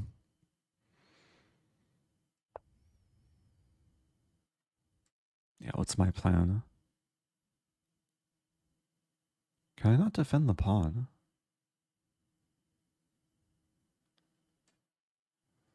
There's a funny line. Okay, I'll start with this.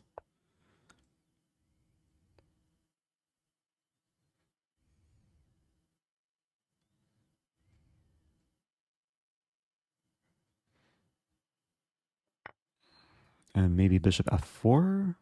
Oh, it's a mouse slip. Ah, I meant to play bishop f4. Now my bishop's hanging two different ways. The rook or knight can take it. But maybe if white doesn't take it, I'll win the pawn. Oh no, my bishop.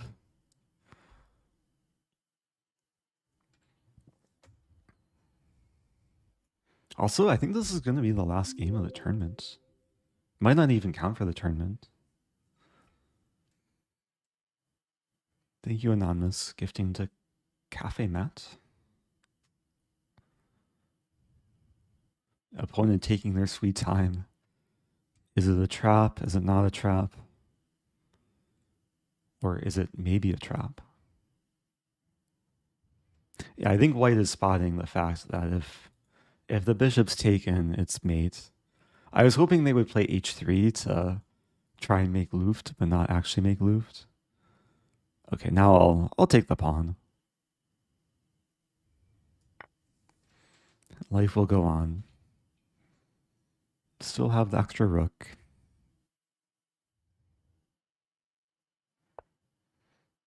Okay, I think my goal now is to try and win this game before the tournament finishes. So I have 2 minutes and 45 seconds. Okay, now less. Now the issue is my opponent has over 10 minutes. So like they could stall, but let's try and be efficient here. I'll play bishop d4.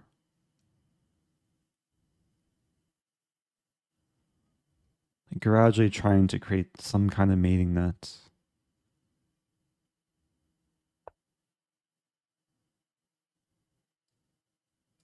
Maybe this move. Allow knight c6 and then king here.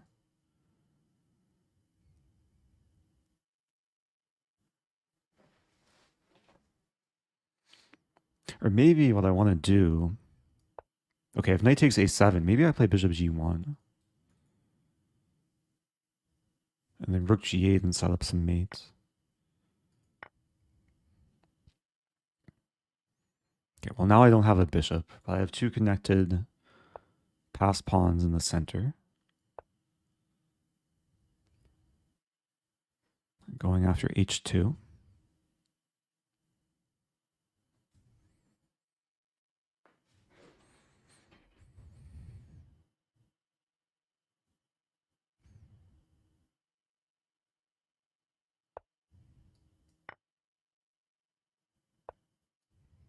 Let's play this first.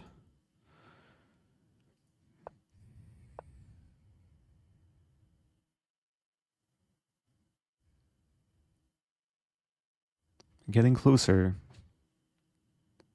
Threatening mate in 2 with this and this.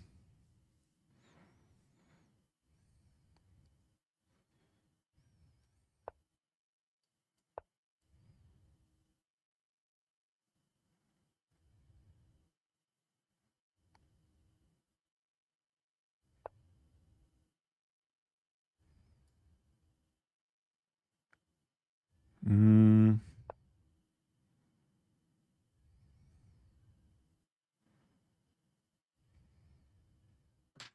12 seconds.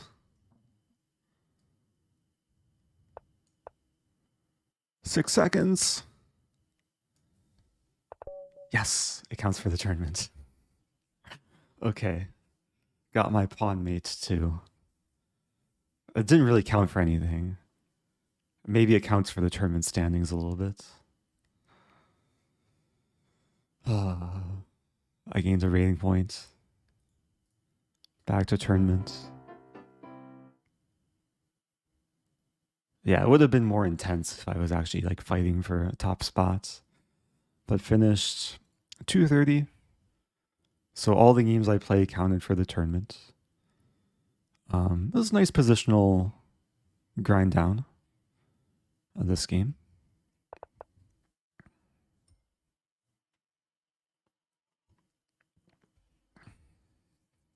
It doesn't happen too often where you can like win a game with a second left on the tournament clock. Like maybe that could be a Rosen trophy. I see the suggestion from Nate. Although a pawn checkmate is also a Rosen trophy, as far as I know.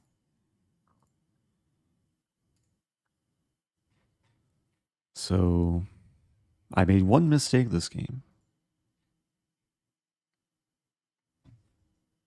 E5. Oh, E5 was a mistake because I missed mate in 8.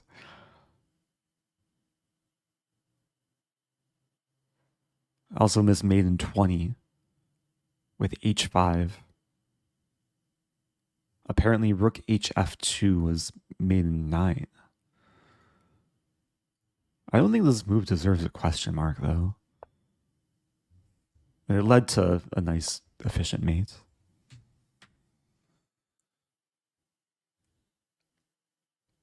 Okay, so I think I'll switch gears. And there have been people like kind of trickling in who have been asking if I can play some drawback chess. And I thought I'd mix it up today a little bit. So give me a moment. I'm going to change my stream title. Drawback chess.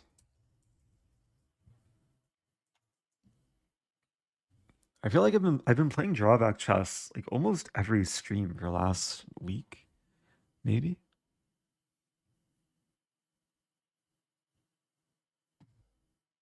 Oh yeah, I was going to check the opening actually. Thanks for the reminder. I wanted to check queen a5. So this position,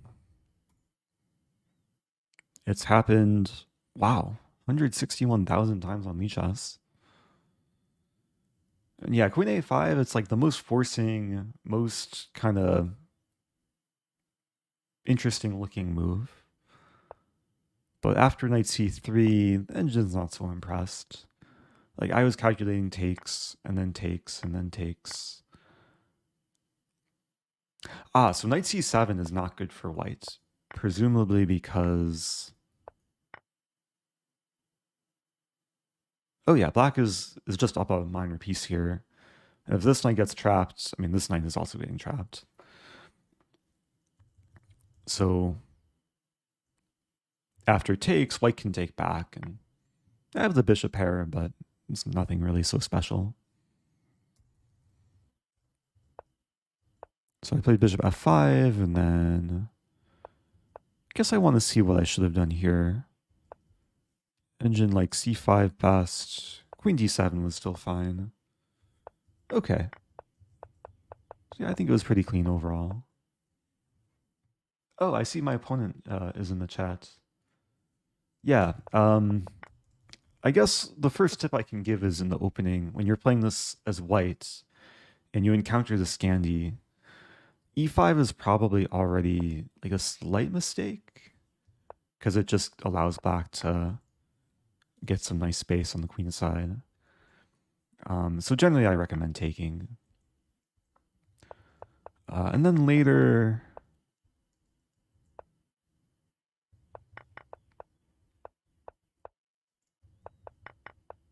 the position seemed playable for white. But I'm not actually sure like what could have been improved. So I think like most of the problems for white in this game stemmed with what was played on the second move of the e5. The pawn was just like a long-term positional target most of the game. Now it's different, like there's a line in the Caro-Kann where black plays c6 and then d5. And then e5 is completely fine because it's supported by the d-pawn. If black plays c5, black loses a tempo, and white has enough ways to reinforce the center. But yeah, here it's not easy to like keep the center reinforced. Like maybe c3 is a better try to play d4, and then at least get a pawn chain to support e5.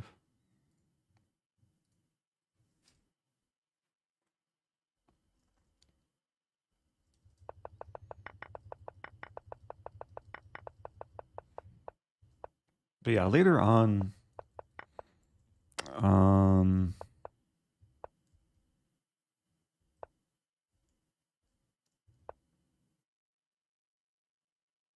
it's hard to give like more specific advice based on this game. Like White played a lot of natural moves. But Black's position was already looking good. So hopefully what I said helps, at least with opening. Oh wait. Forgot I have a mug. I don't have to drink from this thermos. Question on move 14. Bishop g4. Okay, let's see. Move 14.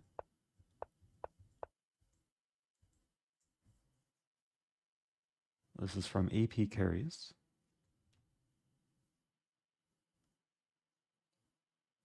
To attack the knight to try and win the pawn. Yeah, bishop g4 is definitely playable.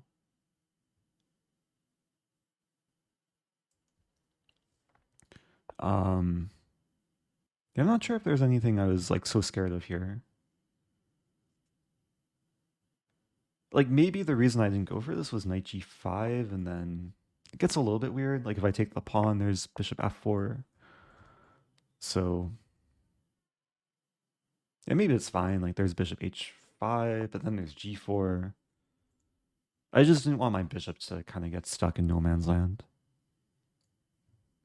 What about actual principles and positional aspects? So I think the main like positional principle is the dangers of overextending so early. Obviously, like this is opening theory related to, but there's a lot of times where you should not be pushing so far into the opponent's territory, because then it's hard to actually defend later. So anyway, I think I'll switch over to Drawback Chess, because yeah, I have not begun it. I've changed the stream title. And let me load up the site. Again, the site is drawbackchess.com. And I want to mix it up today. So I actually want to do a test first. I'm going to just play the AI. Okay, so here's what I'm going to do today. I'm going to play against people. But unlike previous days, my drawback will be hidden. So people won't have the chance to snipe. I don't know if this makes it like more interesting for viewers, but we'll try it and we'll see.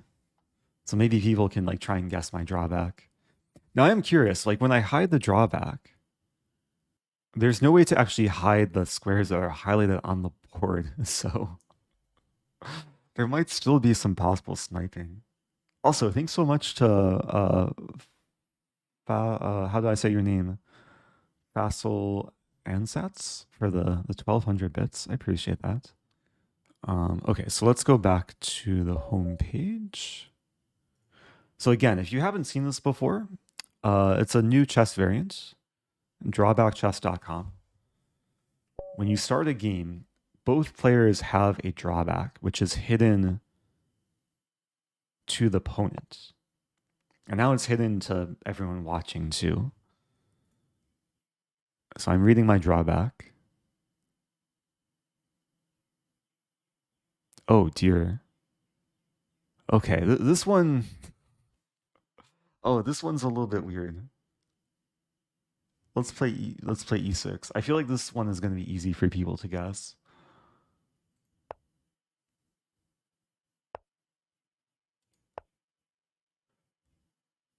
Like this one's really not bad though. Oh, I'm playing Forsen. Nice.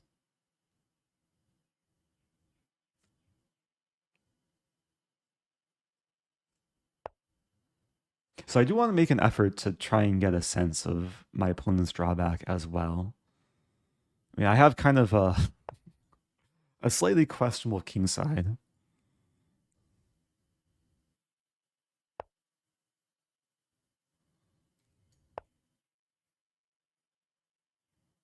The opponent's actually playing like all normal moves so far, trying to discourage e4 from happening. I basically have a stonewall setup now.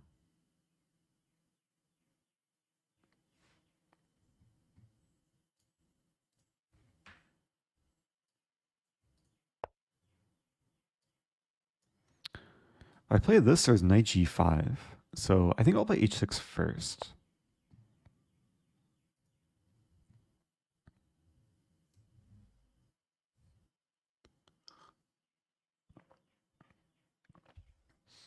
Yeah, there's different kind of levels of severity when it comes to the drawbacks. I'm guessing the drawback that I have is one of the lesser severe ones. At this point, I'm basically playing normal chess.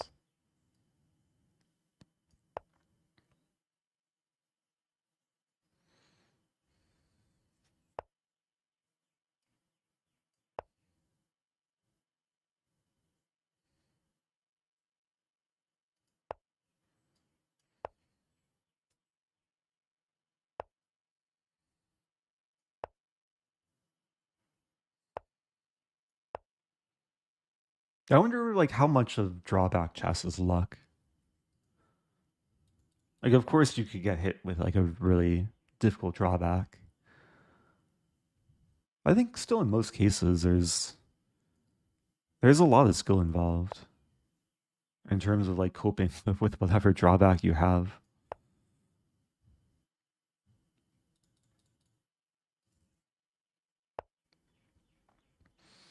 Yeah, I will say that I don't think I've had this like the drawback I currently have. I don't think I've had before.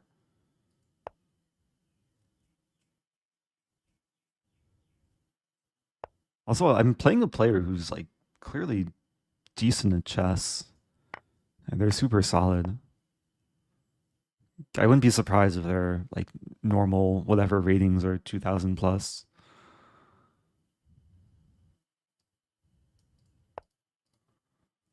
I'm trying to make progress. Bishop c4. So the b file is the only open file, so I probably want to control it. But now, okay, now I can win the pawn. Okay, so maybe my opponent's like in the 1800 range.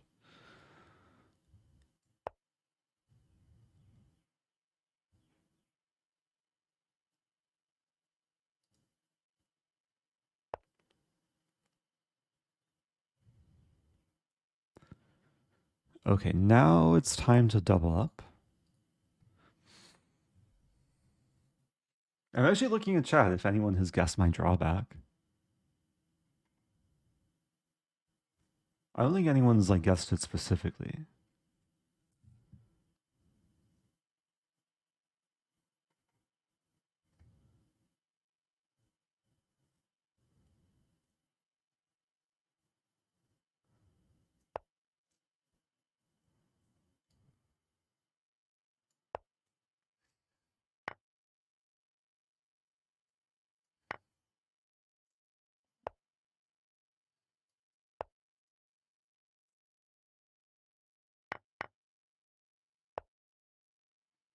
Okay, making good progress. Yeah, I really have no idea what white's drawback is. I played this move. Let's play this move. I want to play this and try and win the pawn.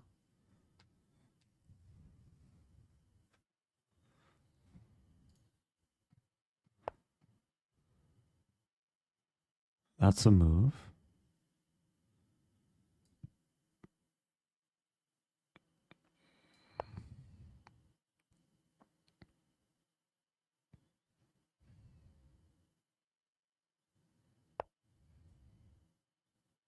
I have to be careful here. Because now... Am I losing back a pawn?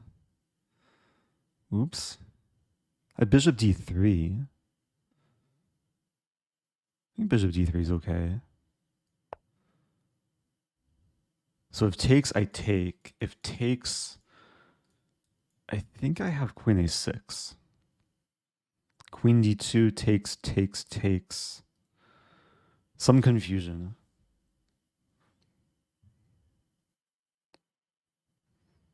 What if you hide drawback permanently? Well, that's what I'm doing so far. I'll show it after the game, though.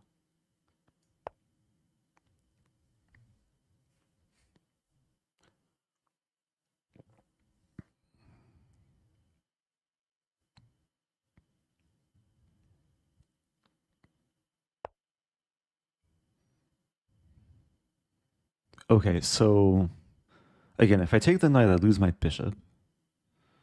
But then I can win the pawn. I think that's the best way to go. I'll still be up a pawn.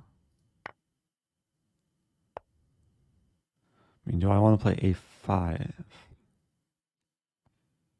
Or h5?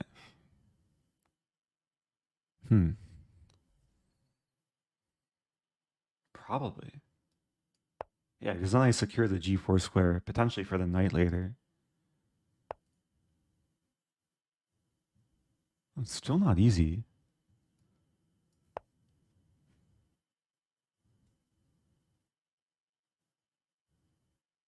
I have to figure out like a long-term plan. Like this. This knight's doing nothing, so let's move this knight and make it do something. Queen wants to infiltrate. Could play queen c7.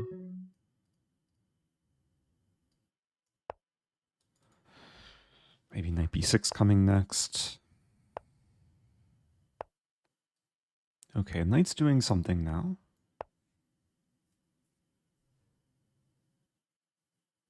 Maybe I just want to get it to e4.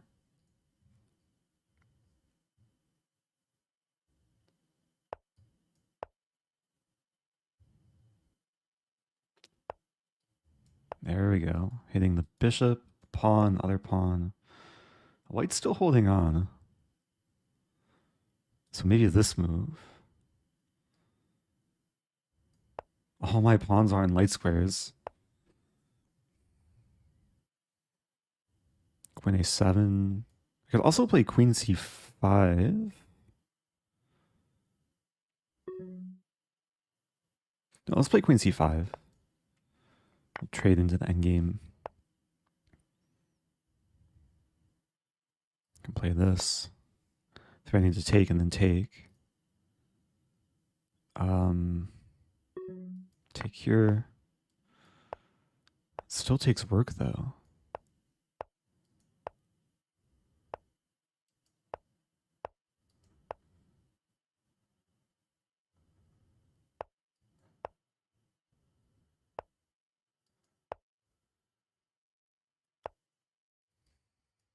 I want to play knight b3.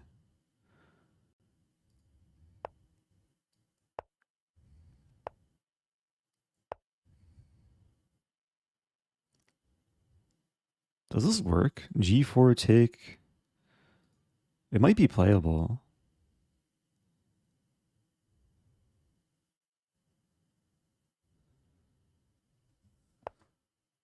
Wow.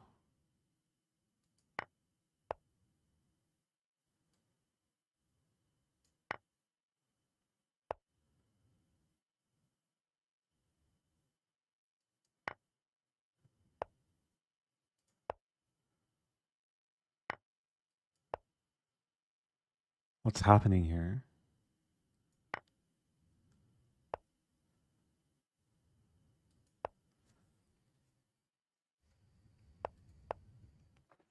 What's actually happening? White queened. White broke through my defenses. But look at my pawns and my knight and my king and my other pawn.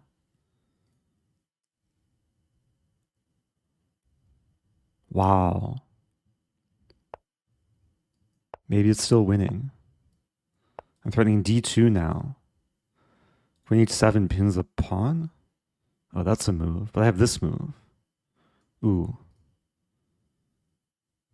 Let's play this move. Wait, I ran out of time. No! I think I was winning there. Arrgh. What a crazy game. Does anyone know my drawback? What's my opponent's drawback? Wait, let's make this larger. Oops.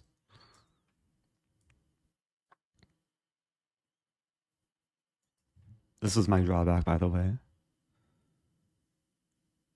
Your opponent's drawback was nurturer. You can't capture their king until you've promoted a pawn.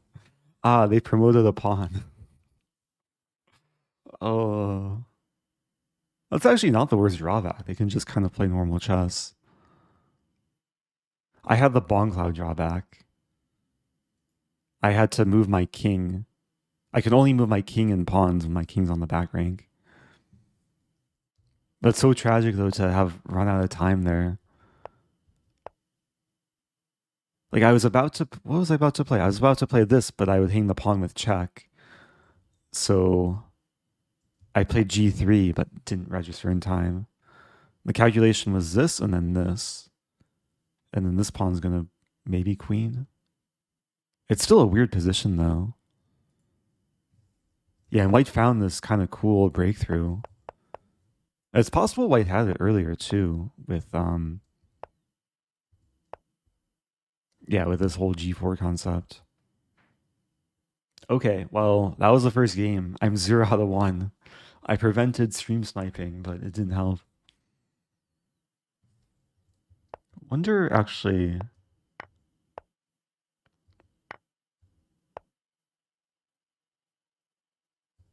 I played f4.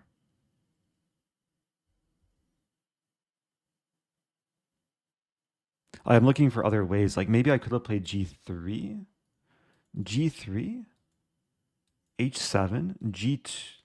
No, not g2. Knight here, queen, and then g2. And that's probably winning, because white can't stop me from queening.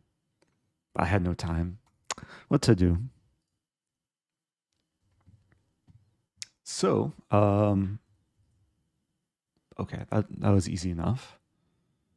I reverted to hiding the side of the page. I'm joining another game.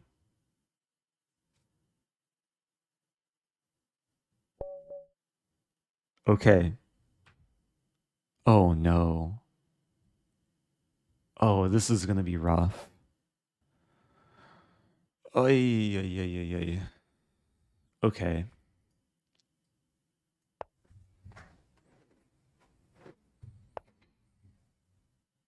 This is one of these like ticking time bomb ones. That's all I'll say. This is gonna be super annoying. Okay, I gotta open the position.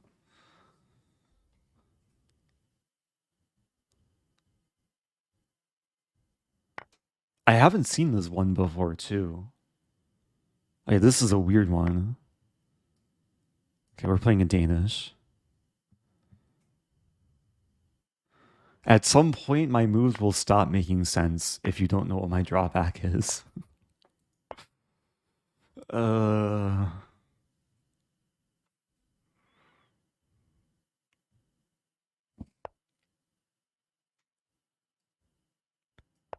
Okay, the position's actually like pretty good so far, I think. I feel like this one is impossible to guess too if you don't know what it is. Or if you haven't seen it before.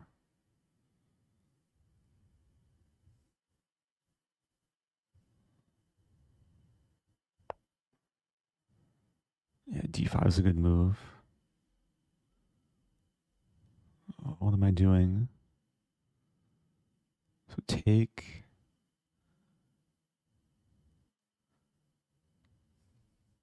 Okay, let's take.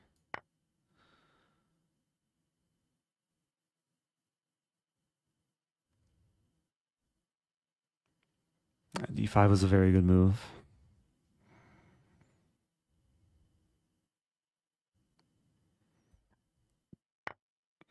Oh, wow.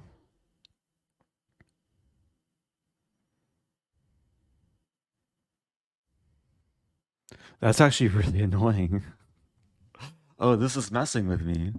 Generally, this is not a good move, but given the state that I'm in, oh, what do I do? Normally I just take on d5.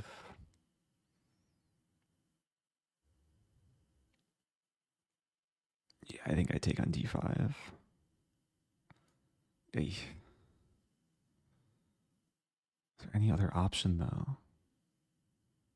Maybe I can play knight a3 actually. Let's try knight a3.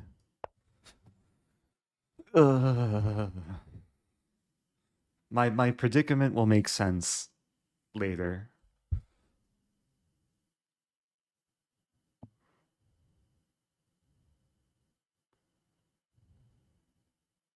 Knight a3 is actually kind of a cool move. Like it makes it so if black takes, I can take.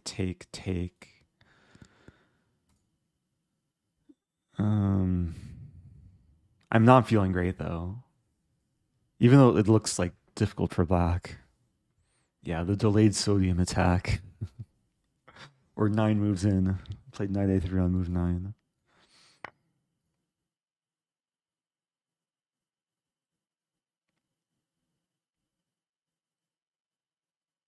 Yeah, I might as well trade queens. And then take.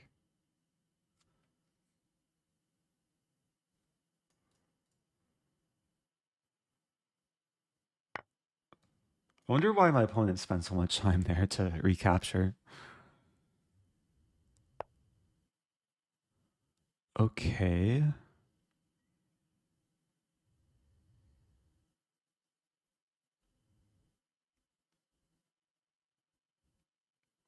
Yeah, this is a problem.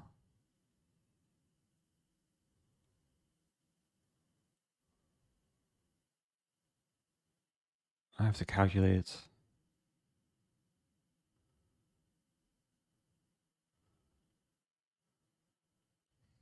I think I just take the rook.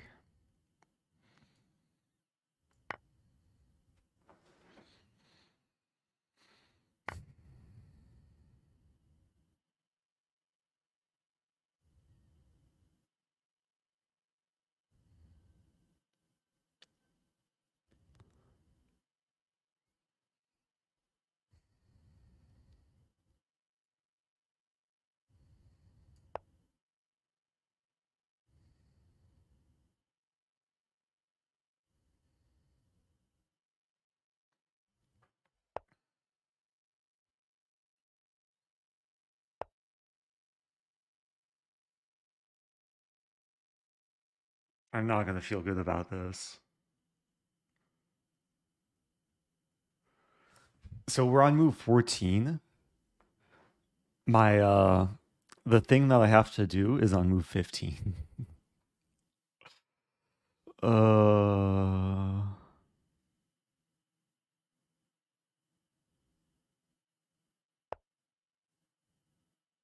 Yeah, this is move 15. I really don't feel good about this.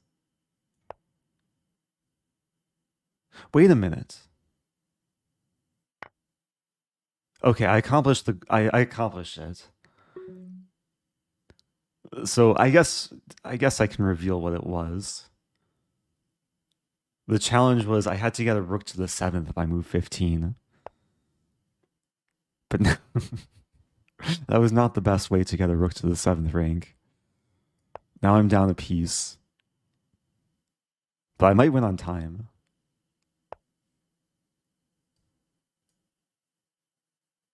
Wait, how to do this? H3, G4.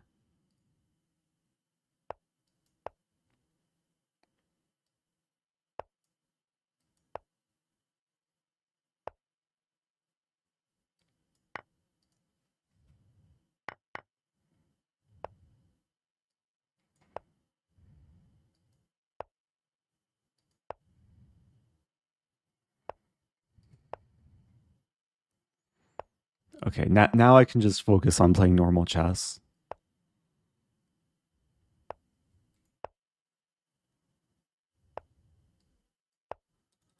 Going after the bishop.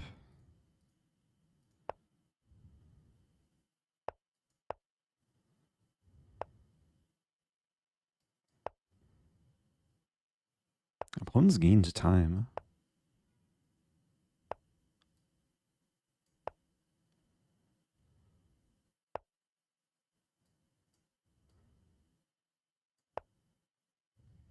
Uh-oh. I have to be really careful here.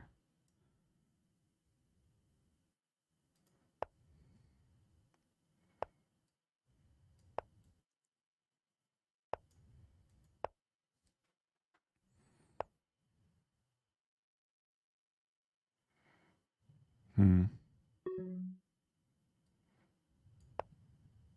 want to play this move. Okay, this is good progress. Black's still resisting, though. I think I'll go for this.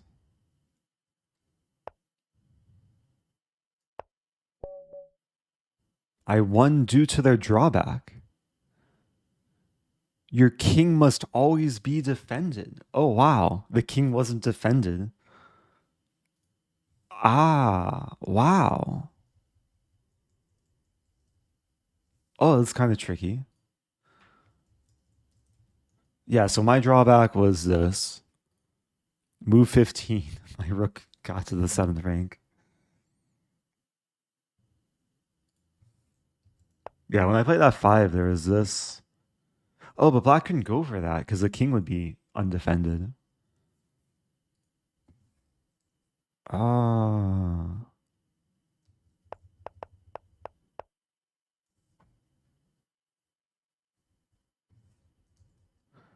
Yeah, like here the knight and rook defend the king, but the tactic would have been takes, and then here. Okay, so what do people prefer? I'm gonna run a poll. What do you prefer? Seeing the drawback, not seeing the drawback? Because in some sense, seeing the drawback is like a spoiler, but maybe it makes it more interesting because then I can more openly talk about my strategy. So let's see what people want. Interesting. Nice. So there's actually like, there's definitely a segment of people that prefer not seeing it. Yeah, I will say that like, for me, when I'm streaming this, having done like both ways of showing it and not showing it, even though showing it makes me susceptible to snipers, I think I prefer showing it because then it's more interesting for me to like talk through my strategy. So I guess I'll show it for the next game.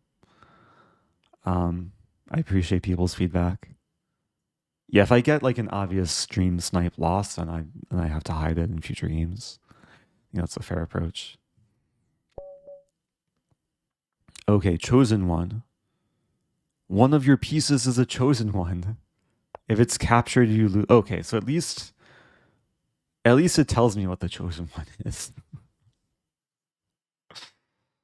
Okay, well this isn't so bad. I just can't trade queens. Let's play a more closed opening. Opponent trying to hurt me.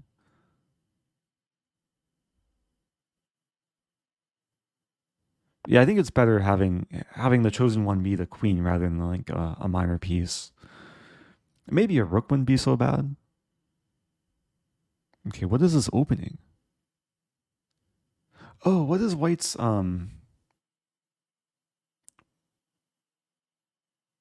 wait, I'm trying to remember what the drawbacks were.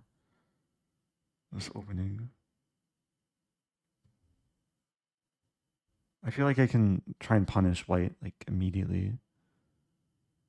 Let's play e5.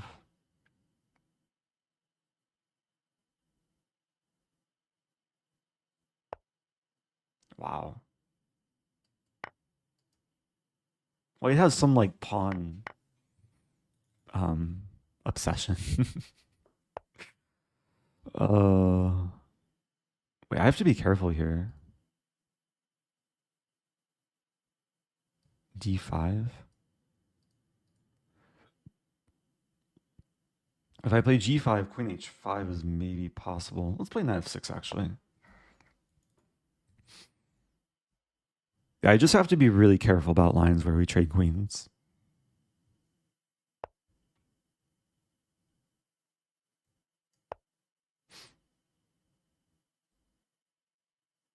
Oh no, is C4 happening? I wonder if they can only move pawns for like the first so many moves. Uh-oh. Okay, I have this move. Probably not what I want to do because this is a chosen one.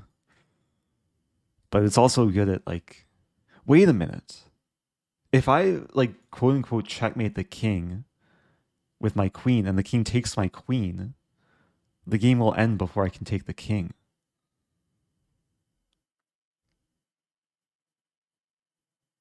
Yeah, this actually makes it a little bit trickier because there's a lot of like common checkmates which I can't execute. I mean, can I take here?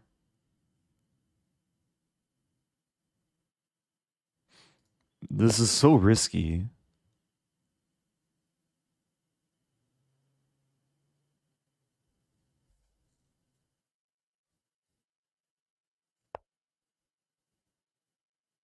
Wait, this is so why am I developing my queen like this? I should not be doing this.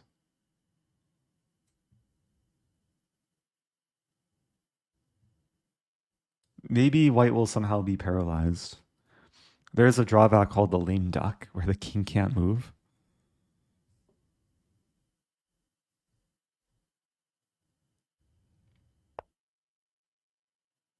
Okay.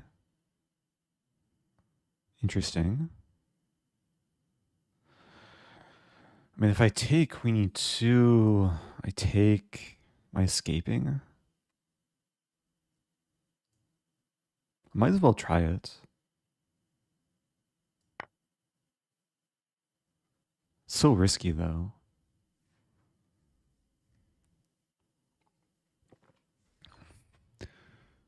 Yeah, this is my chosen attacking piece.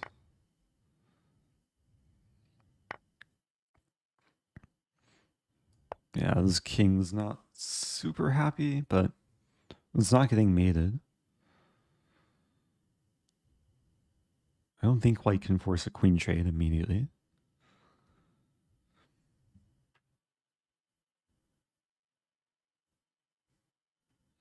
Wait, what happens if I promote to a second queen? I would imagine that it's only this queen, which is the chosen one. Because it can't be the chosen two.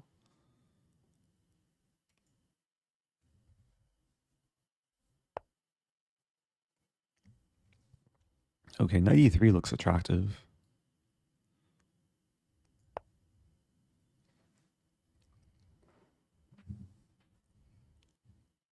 Yeah, this looks like reasonable, I think.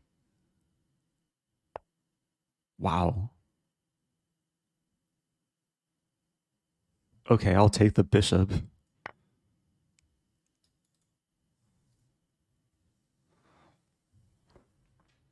I just realized when we play normal chess, we basically both like a normal chess game is basically this drawback where the king is a chosen one.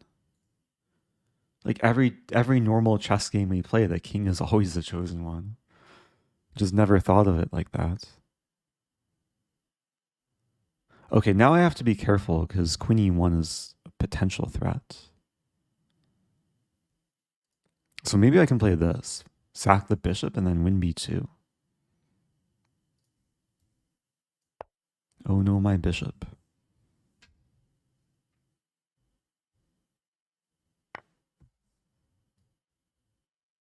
I could take on... It makes sense to take the bishop first.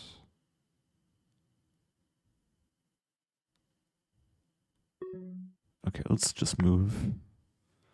We'll probably end up taking the bishop next. Yeah, this is going well. I'm really curious, like, what my opponent had as a drawback in the opening. Is it like pieces can't be next to pawns or something? Or can't be adjacent to pawns? Okay, so now I have a5. There's c5 as well. Oh, wait a minute. Oh, the queen that attacks my queen. I have to... I was focused on checking the king. But then I risk queen takes queen. What would probably move the king, but... Okay, I have to be careful. B5.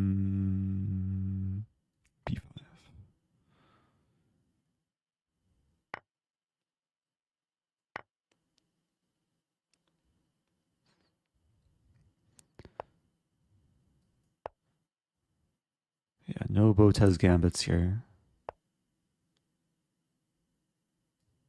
Check.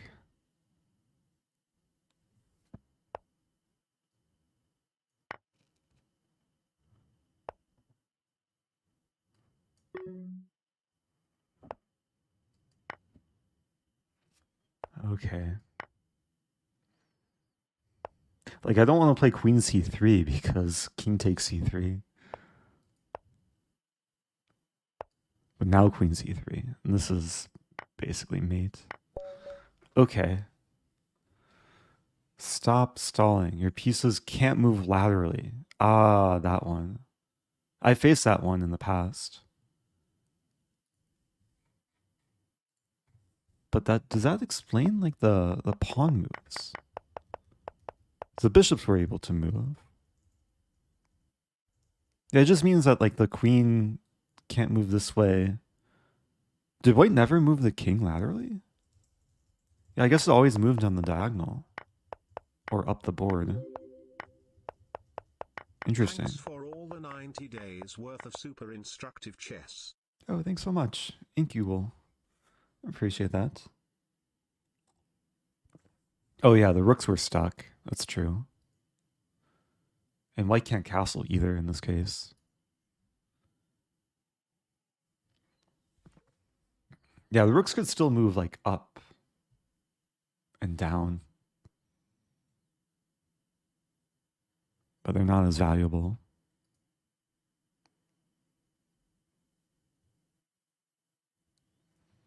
Okay. That was fun. Let's do one more. Might wrap things up after this game. Hedonic Treadmill. What does hedonic mean? You must move a piece at least as valuable as your opponent's last moved piece. At least as valuable. Okay. So when the opponent moves a pawn, I can move anything. But now I have to move a minor piece. I assume we're using like standard point values. Wait, so what happens if takes? No, then I can take back with queen. Okay.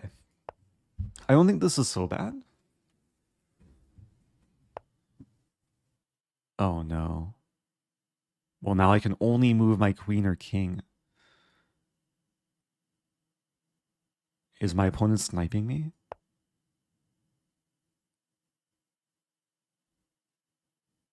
We might find out soon.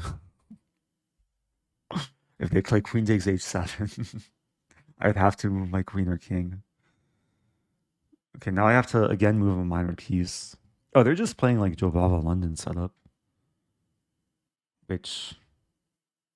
Wait a minute, if I play this and they take, I can only move my queen.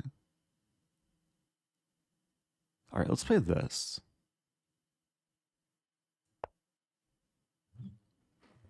I could really get sniped here if my opponent wants to like destroy me. But we'll see. I played this rather than this because knight b5 would be an issue. Okay, I'm getting sniped. Yeah, this makes it a little bit less fun. But what to do? Might as well hide the drawback to prevent any. I'll run 3 minutes of ads too to hopefully mess with the sniper. Okay. I have to play this. Oh, what to do?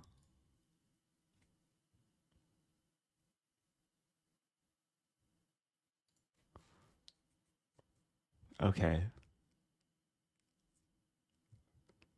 Now it's a challenge. Can I win knowing that my opponent is sniping? It's a pretty bad drawback to deal with. Hey, it's Joe Brune. What's up, Joe Brune? If you're just joining, I'm playing Drawback Chess, and I'm getting sniped. I've hidden my drawback to hopefully prevent future sniping. Oh, opponent's offering a draw. Maybe later. I'm gonna play for a win.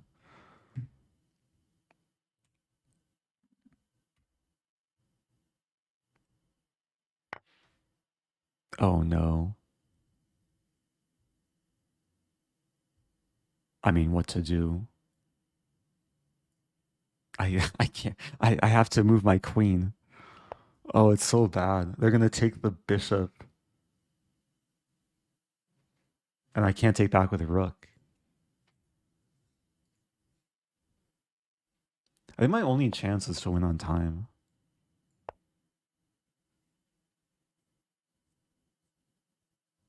I tried. Yeah, I did try. Oh no, I have to try harder. I can't even offer the queen trade. Oh, that's really bad. Like, what do I do here? Queen g4?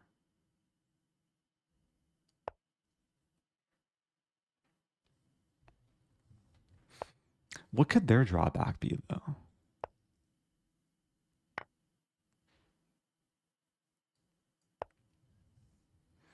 Yeah, my whole position is basically dissolved. Like, what to do? Oh no.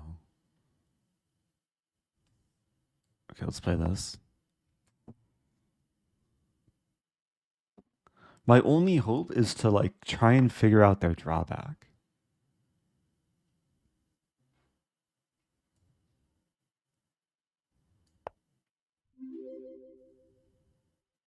Ever get that Hey, feeling it's of deja Germano. vu? Every month. Every month. Okay, let's play king. I'll finally move the king.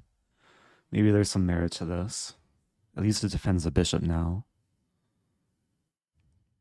I don't know, this could be a close finish, actually. It could be very close. Opponent's taking their sweet, sweet time. Because if they take my bishop, I take their queen.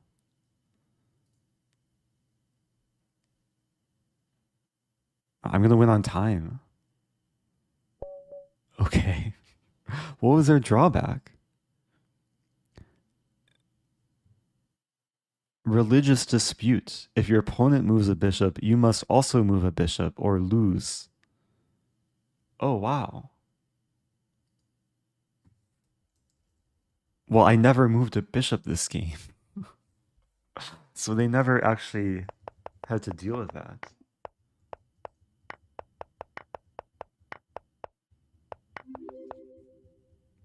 Oh, hey, it's Hannah. I was planning to wrap things up, but I can play Hannah in Drawback Chess. Can you whisper me a challenge link? If you whisper me a link, I can accept it.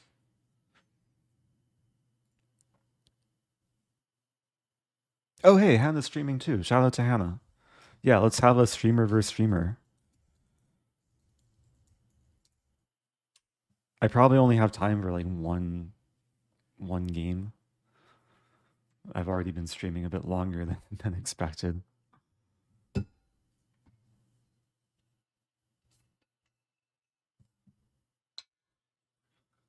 Still have some tea. Okay, there's now no more tea in this thermos. It's all been transferred to my tiny mug. Yeah, I don't think I have to worry about Hannah sniping me.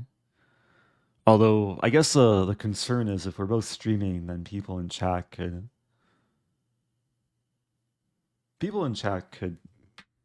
like snipe for us,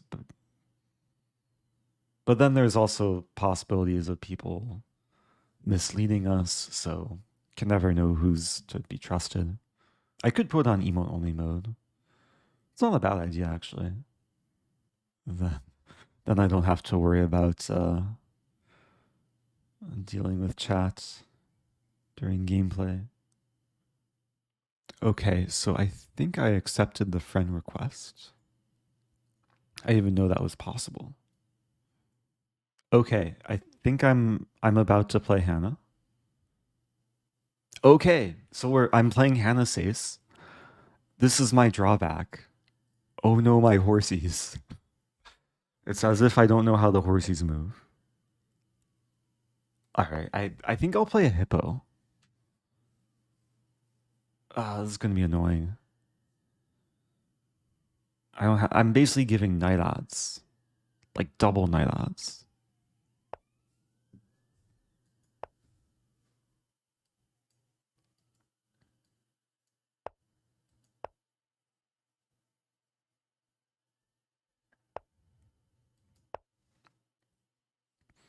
Wait a minute, I can't even I can't complete the hippo.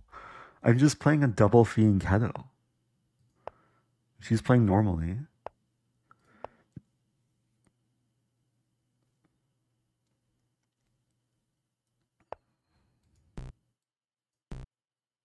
Yeah, even like my muscle memory still says like knight d2, but I can't play knight d2.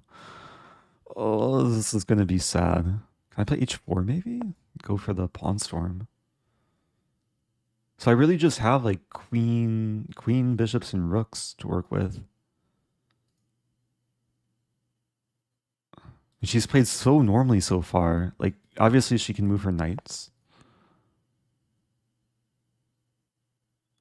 Anything weird with her play? Knight of 6, d6, g6.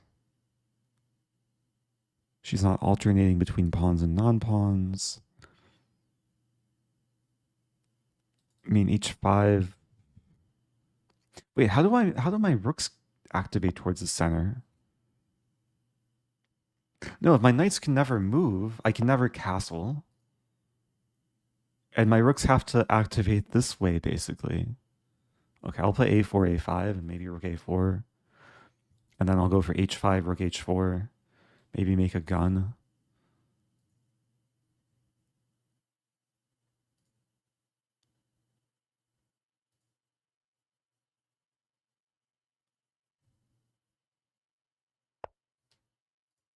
Okay. Yeah, I feel like a jockey without a horse. Just so lonely right now. Okay.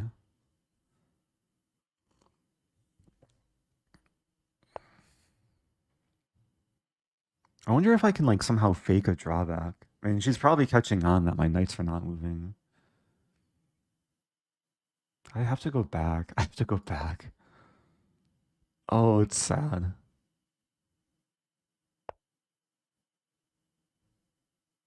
Queen d2.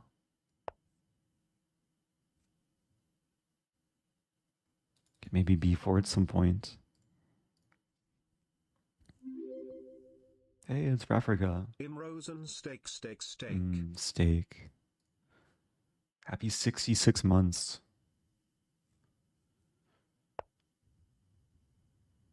I can't afford to trade rooks. I can't really afford to trade anything, given that I'm basically down 2 knights. So I'll play b4. First kicking the knight. Because if knight here, then I probably drop the bishop. Here. Even number. Hey, it's C Moon. Happy 2 months. Your first prime number as well. That's a milestone. Yeah, I'm just going to shut down the queen side. A6. Maybe F3 coming next. Oh, the bishop wants to come back. So how do I not lose a pawn?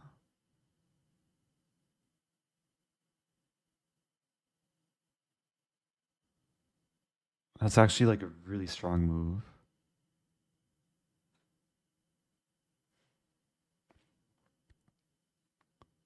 I could play bishop f1 and then d4. I mean, I really don't want to open the center though.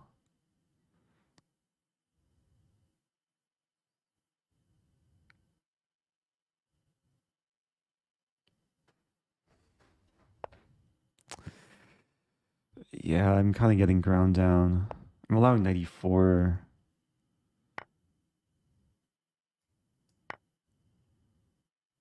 Yeah, this is going to lead to trades. Okay, so knight e4, queen d1. Life will go on. I do have a time advantage here.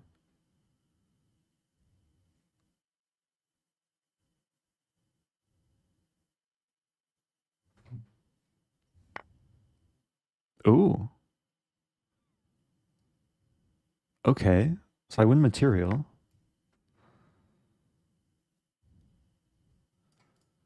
So it's as if, like, when I win a piece, it's as if I'm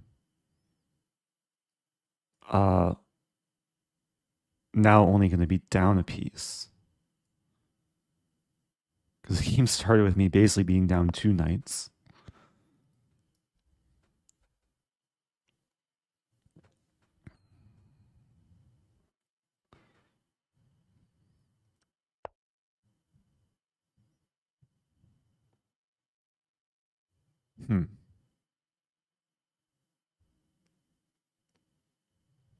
Now, I'm not sure, like, when she captured 96, did she blunder it, or is it associated with her drawback? I could play g4 here. I'll go for g4. Yeah, we're both getting lower on time. It's annoying. Like, I'd rather just not have knights because they're in the way of my rooks. I take on g7? Maybe bishop e2. Just avoid trades. But I guess the knights are kind of useful in bluffing. Like, it looks like I'm controlling more squares than I actually do. Let's go for queen d3. I definitely don't want to play king d1 next move. Okay, we'll go for h5. Making some headway. And there's a 2-second increment, so it's not easy to play on the increment. I take... f1's going to take. Maybe c4 coming. I'm trying to open up this diagonal. I'll admit I completely miss bishop takes b4. Thankfully, I have this move. Uh-oh. Oh, that's a good move. Rook h2. I didn't see what to do.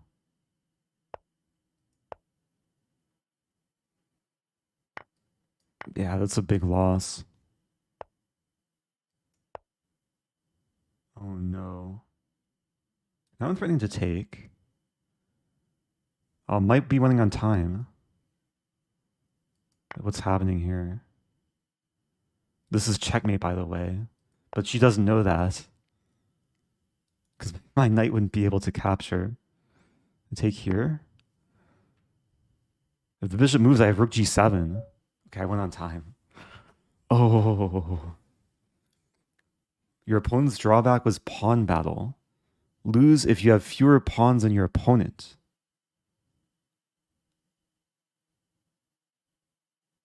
Did I not win a pawn? Oh, final position, we had equal number of pawns. Oh, wow. So I could have won the game like immediately if I took on b7. Hello, this game quacks me up.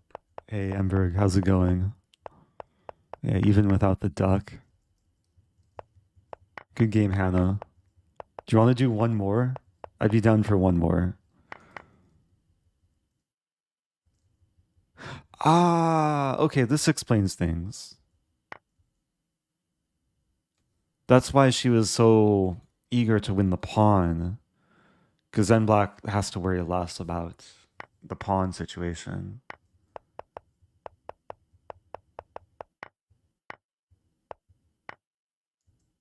And one on b4. Yeah, I was in big trouble. I think queen g3 would have just shut me. I mean, it would have just been winning on the spot. Because my f-pawn's pinned. I don't know what I would have done. Maybe just take with the queen on e4. Okay, I'll offer a rematch.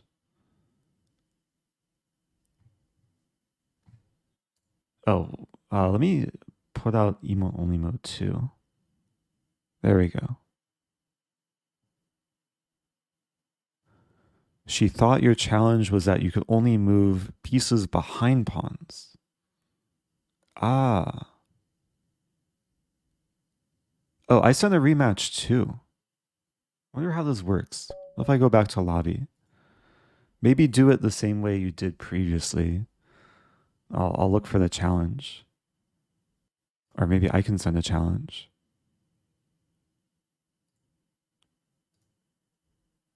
Okay, I sent the challenge. Did that work? New game. This will probably be my last game. Oh no, not another horse drawback. Horse eats first. Oh no. I played against this one the other day. As long as you have a knight, you can only capture with knights. So this is like the opposite of the other one, where my knights basically have to do the capturing. So I might as well just like sack the knights first, right? Like, so that way I won't have a knight and won't be restricted like this. I mean, I don't want to play this and allow this because then I can't capture it back because I still have a knight. Maybe I should have played e5.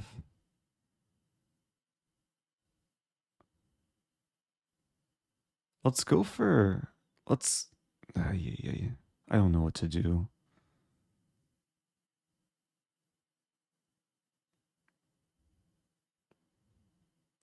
What if I play this?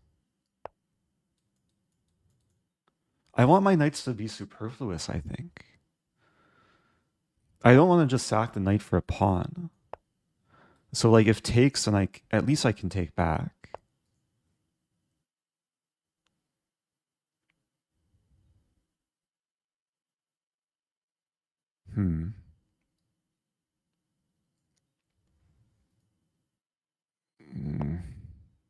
It pains me to play this move, but wasn't sure what else.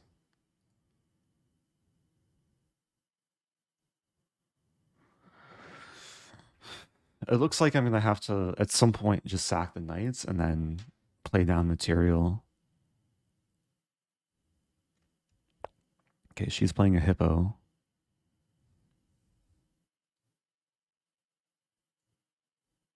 If I play this, the problem is h3 is coming.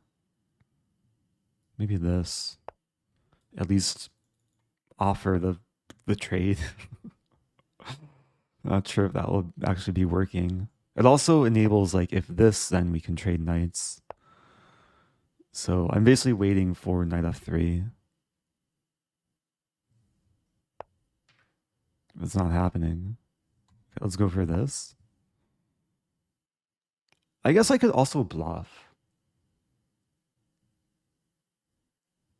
Like, even though I can't recapture... Okay, well, this is a good sign, because now I go back and I'm threatening this. It's not so easy to defend. And there's a line knight c4, knight b6 takes, and I take. I hit the queen. And then queen d2, I take, and then here, and then take. And if she recaptures, I'll have lost both knights, and then I can recapture on b6. I think this is what I'm going for. And there's also knight f1, which spoils all of my hopes and dreams. There's also bishop takes here, which I kind of forgot about. There's also castling, which allows me to eat first with my horse. Okay, the horse is now about to have a pretty good meal. Now it's a question, do I take the rook or the bishop, or do I leave it there?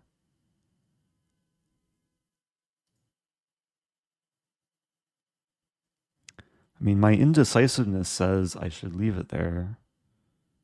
Or does it? Maybe it says I should keep thinking about it.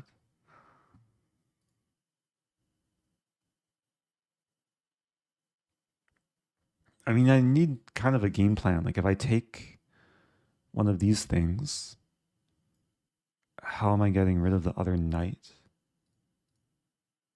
Yeah, maybe I just start with this.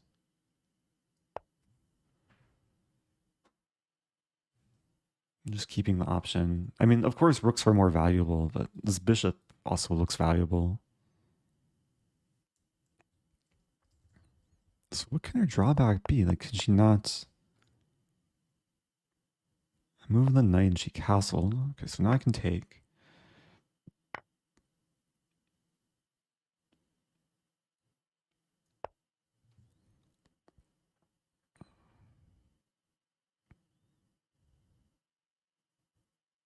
So at this point, I probably just want to sack this knight. Like, if h3, I think I just leave the knight there. Or maybe I go for this. Yeah, if we trade knights, that's a dream. Please eat my horsey so I can eat with other things. Yes, okay. I'm freed. It's normal chess now. As long as I don't promote to a knight, I won't have this issue. And yeah, now I can just live happily ever after. Bishop e7 is coming. Here we go. Attack the rook. Maybe g5. Oh, I feel so free.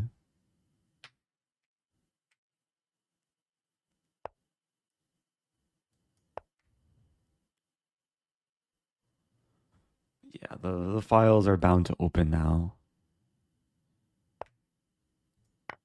This bishop is shut out. But the H file is soon to be weaponized.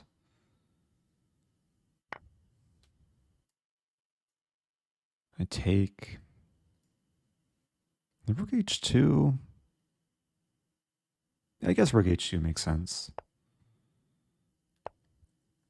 Ooh. g4, king takes g4. Where's my mate?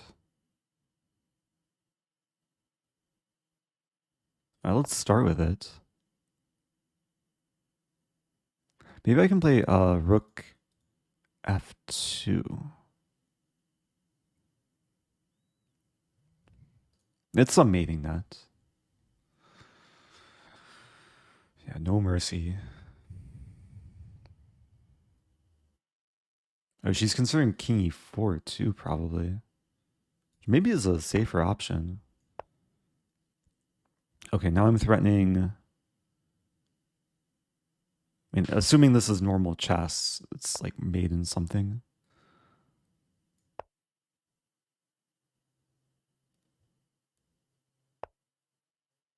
Oh, the king. Okay, now this is mate.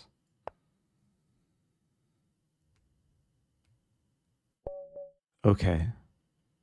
I won on time. Opponent's drawback was forward march. Can't move backwards. Ah, that's why the king didn't retreat. Oh, that's rough when, yeah, I start checking the king and has to walk up the board. And it couldn't move to the side. like in normal circumstances, like king f1 is probably better. It's actually an interesting matchup. Like she probably had the harder drawback.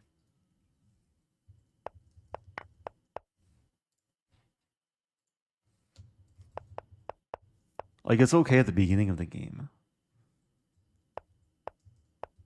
But as the game progresses, like at some point white's gonna want to make a retreating move.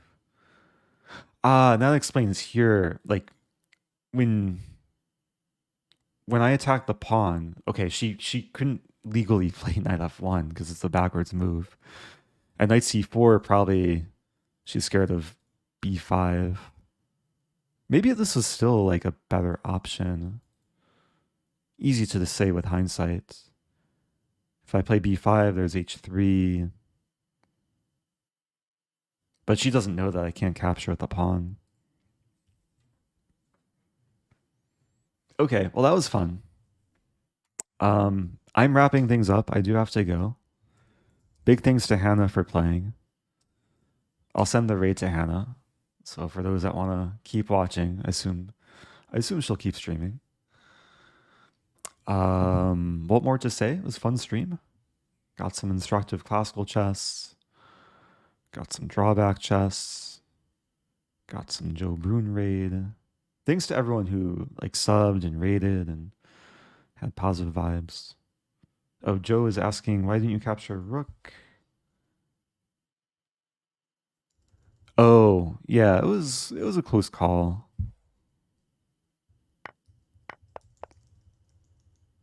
I mean, when I played knight f6 in the various moments, I didn't think she would take. And here I really just wanted to keep the options open.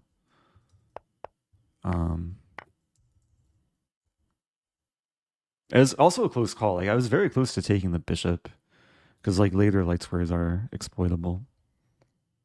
Anyway, thanks everyone for watching. I'll be back soon.